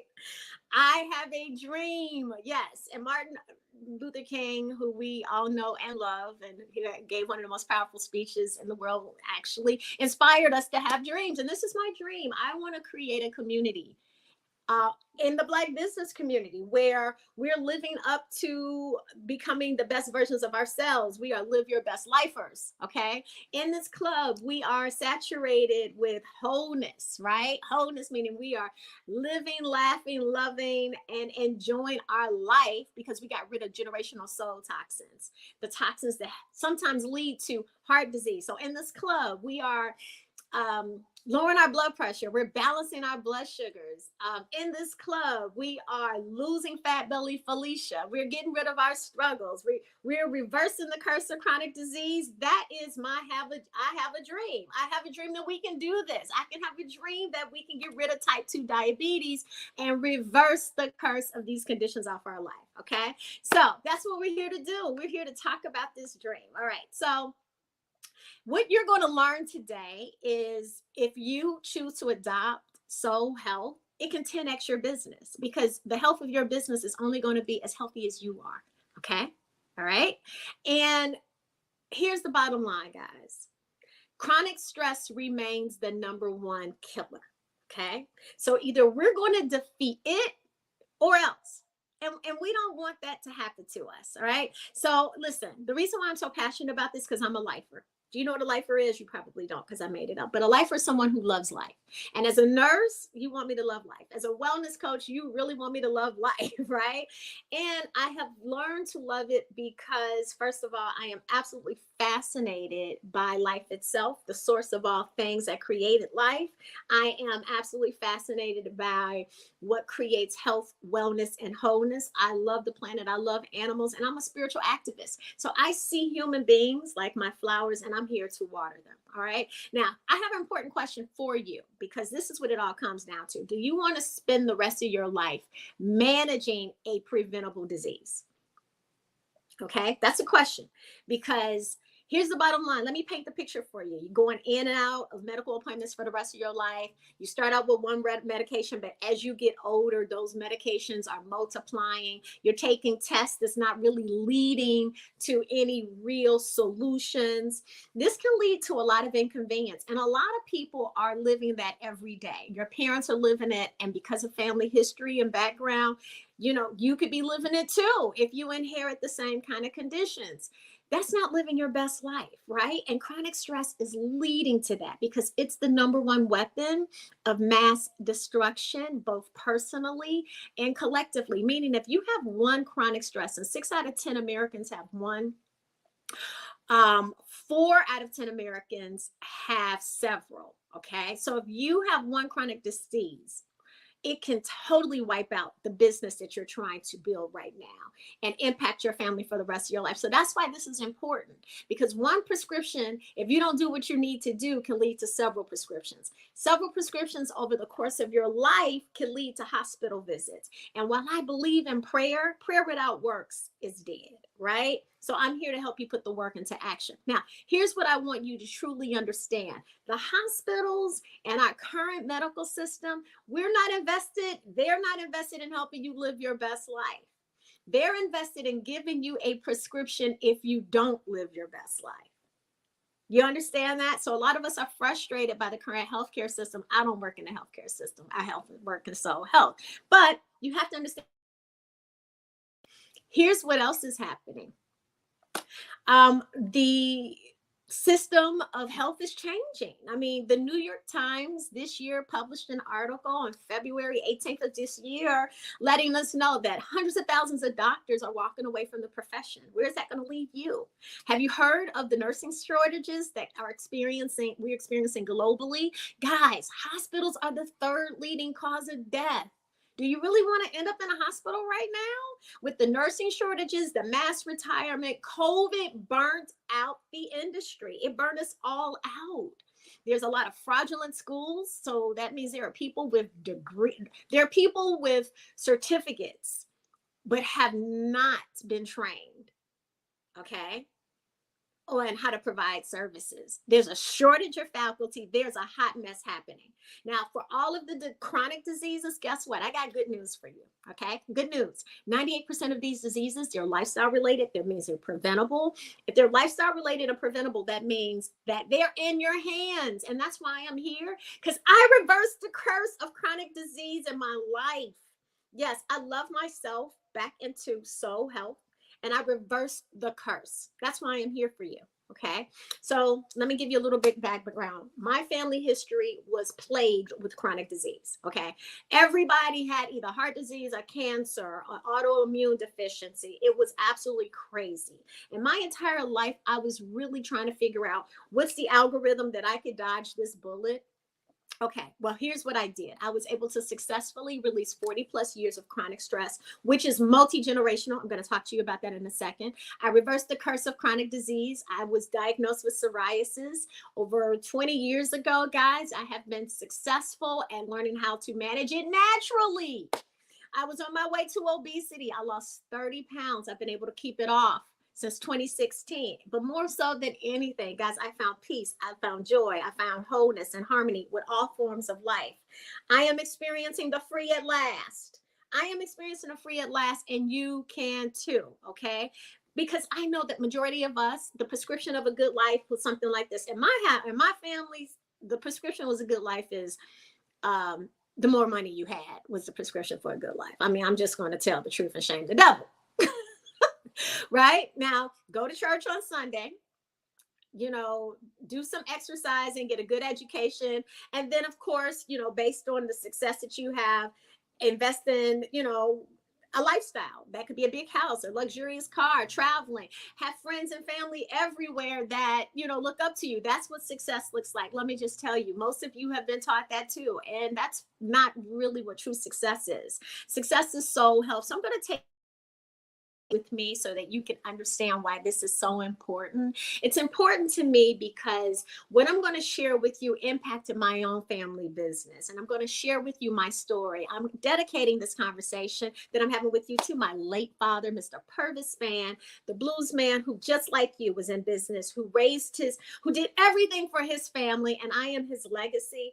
And now that I look back on my father's life, when I look back on my experience, my training, I am here to help you do something we didn't know about. I'm here to help you to divorce chronic stress. Now, my second home, my father's business, guys, was a radio station. I'm originally from Chicago. I live in Orlando, but this radio station is WVON. At that time, back in the 1960s, my dad was a disc jockey who later came to own it. Now, some of you guys may be familiar with WVON. If you ever watched the movie Cadillac Records, it's about, Beyonce was in it. Okay, it's about a record company that launched the artists like blues artists, legendary blues artists, Muddy Waters, Etta James, of course, Howlin' Wolf, and many others, right? And they had a radio station. Well, guess who their blues disc jockey was that helped to launch these people? My dad, Mr. Purvis Spann, the blues man. So I grew up in a radio station as my second home. So I was surrounded by books, surrounded by think tankers, surrounded by media. And that's where I learned the art, the science, and the power of vibrational frequency, because we owned a frequency. I also learned how media influences your health. I learned how to become a musicologist. I also learned how to become a soul technician. I understood the power of media programming. Now, what made my father very successful at that time, he was there to help launch the music genre of rhythm and blues and soul. Yes. So you've seen his work, because if you know of Aretha Franklin, he originally crowned her, like put the crown on her head and named her the Queen of Soul. Okay, all right. That was the power of what he had. He took people viral. He did the same thing for B.B. King, and B.B. King became the king of the blues. He did the same thing.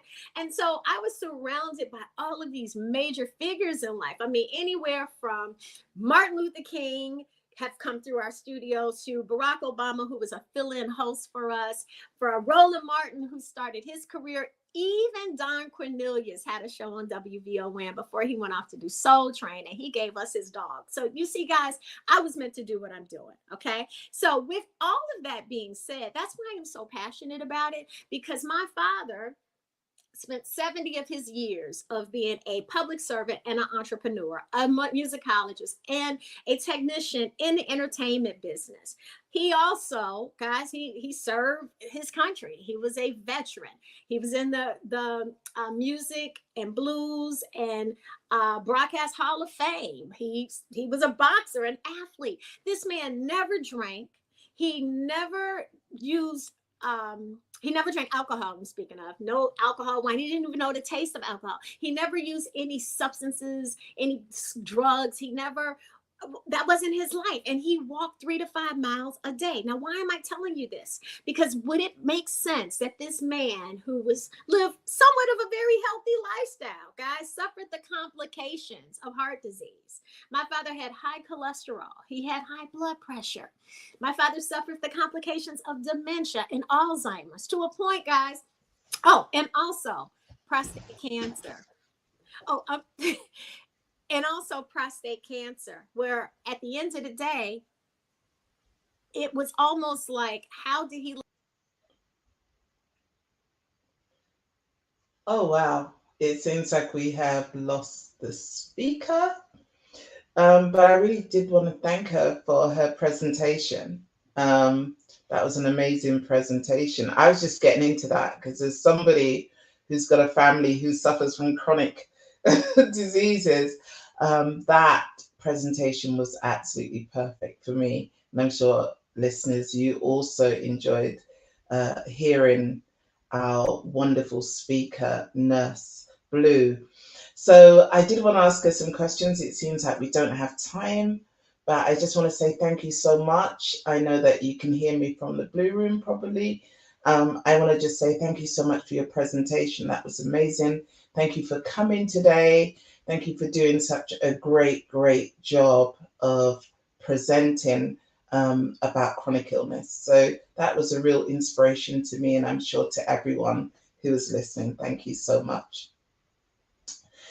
And I did want to say that genius is common, and but before we continue, maybe one of the things I want to do is to just thank our sponsors and promote our scholarship.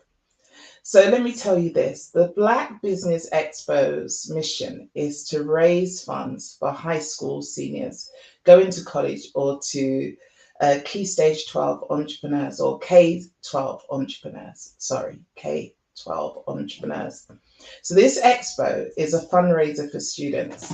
And if you want to go to www.blackbusinessexposer.com, you can donate to the scholarship fund and use the Cash App that's on the screen.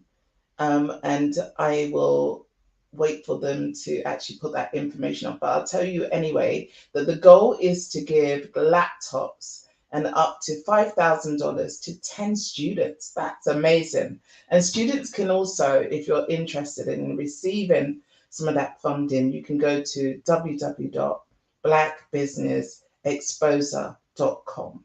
So let me tell you that every penny counts, every dollar counts. I say penny because I'm from the UK, but every dollar counts. So we want to remind you to donate to the scholarship fund. We also want to take this time to thank our sponsors, our Black Business Expo USA sponsors, for their sponsorship during July 2023. So let me just roll out a shout out and a thank you to the list. NC100, Moody Capital Partners, Suede Soul, Lotus Rich Coaching and Training, Carolina, Virginia Minority Supplier Development Council, thank you. Step Management, BHS and Associates, we are so grateful. Margie McLean Foundation Inclusive, thank you so much. Genius is Common, of course. Earth Essentials, Marlene Shaney Global, thank you guys. The Executive Women's Success Institute, the Quality Coaching Company, Superwoman Business Services, Creative Force Studios, Lee Entertainment, Artistic Act Design, and the Black Business Expo USA. Thank you. Genius is Common. I'll see you on the other side. Thank you, guys. I'm Ramon Ray, founder of Smart Hustle Magazine and smallbiztechnology.com.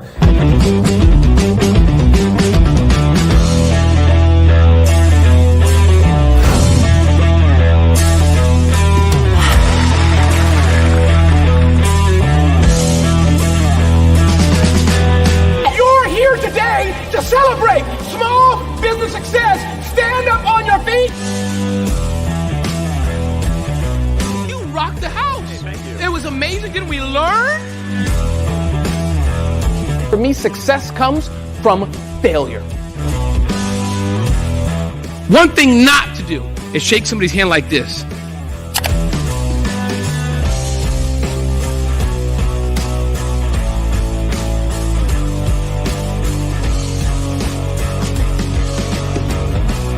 I'd like you to imagine with me, if you will, opening an app where you can collaborate with like-minded individuals from around the world, get inspiration and in-app tools to launch and grow your business, as well as share your knowledge and earn compensation, all in one app. Well, the name of that app is Truso, short for Truly Social. Hi, I'm Matthew Newman, the founder and CEO of Truso. A new concept in social media, Truso is designed from the ground up to be a platform that's both social and empowering for all its users. How exactly do we do that? I'm glad you asked. First, Truso brings the world together via video. Psychologists assert that video provides a significantly more effective connection than audio only. When you enter a community on Truso, you're face to face. Second, on Truso, you don't have to have 1 million followers to monetize. Our business model allows all hosts and moderators to monetize, no matter the size of your following, by 1, producing fee-based content, and 2, inviting others to join the platform as subscribers. Even more, Truso has an in-app resource library with over 100 free resources, forms, and documents to help you build your brand and grow your business. Third, Truso is inclusive. The deaf and hard of hearing communities make up 360 million people worldwide. Unlike audio-only apps, Truso embraces this community, providing a networking platform that allows them to participate via video and closed captioning. We even have a deaf and hard of hearing foundation in the works as well. Fourth, Truso is both social and safe. We refer to Truso as a virtual extension of the beauty shop, barbershop, and brainchild of the community. A place where there's laughter, along with wisdom, growth-oriented conversation, and genuine connections in a safe space. Truso even has proprietary security to ensure we maintain a safe environment for everyone. Where are we at now? Truso is live, y'all. We've launched in beta and we're acquiring users daily. We have an incredible development and marketing team, plus amazing celebrity influencers at the table, helping us spread the word around the globe, beginning within the African diaspora and beyond by creating a safe space for growth, connection, and collaboration. We're truly excited about Truso. We've created something special for which there is a global market. And we invite you to embark on this journey with us as a shareholder. The future for Truso is truly bright. Join us and let's go there together.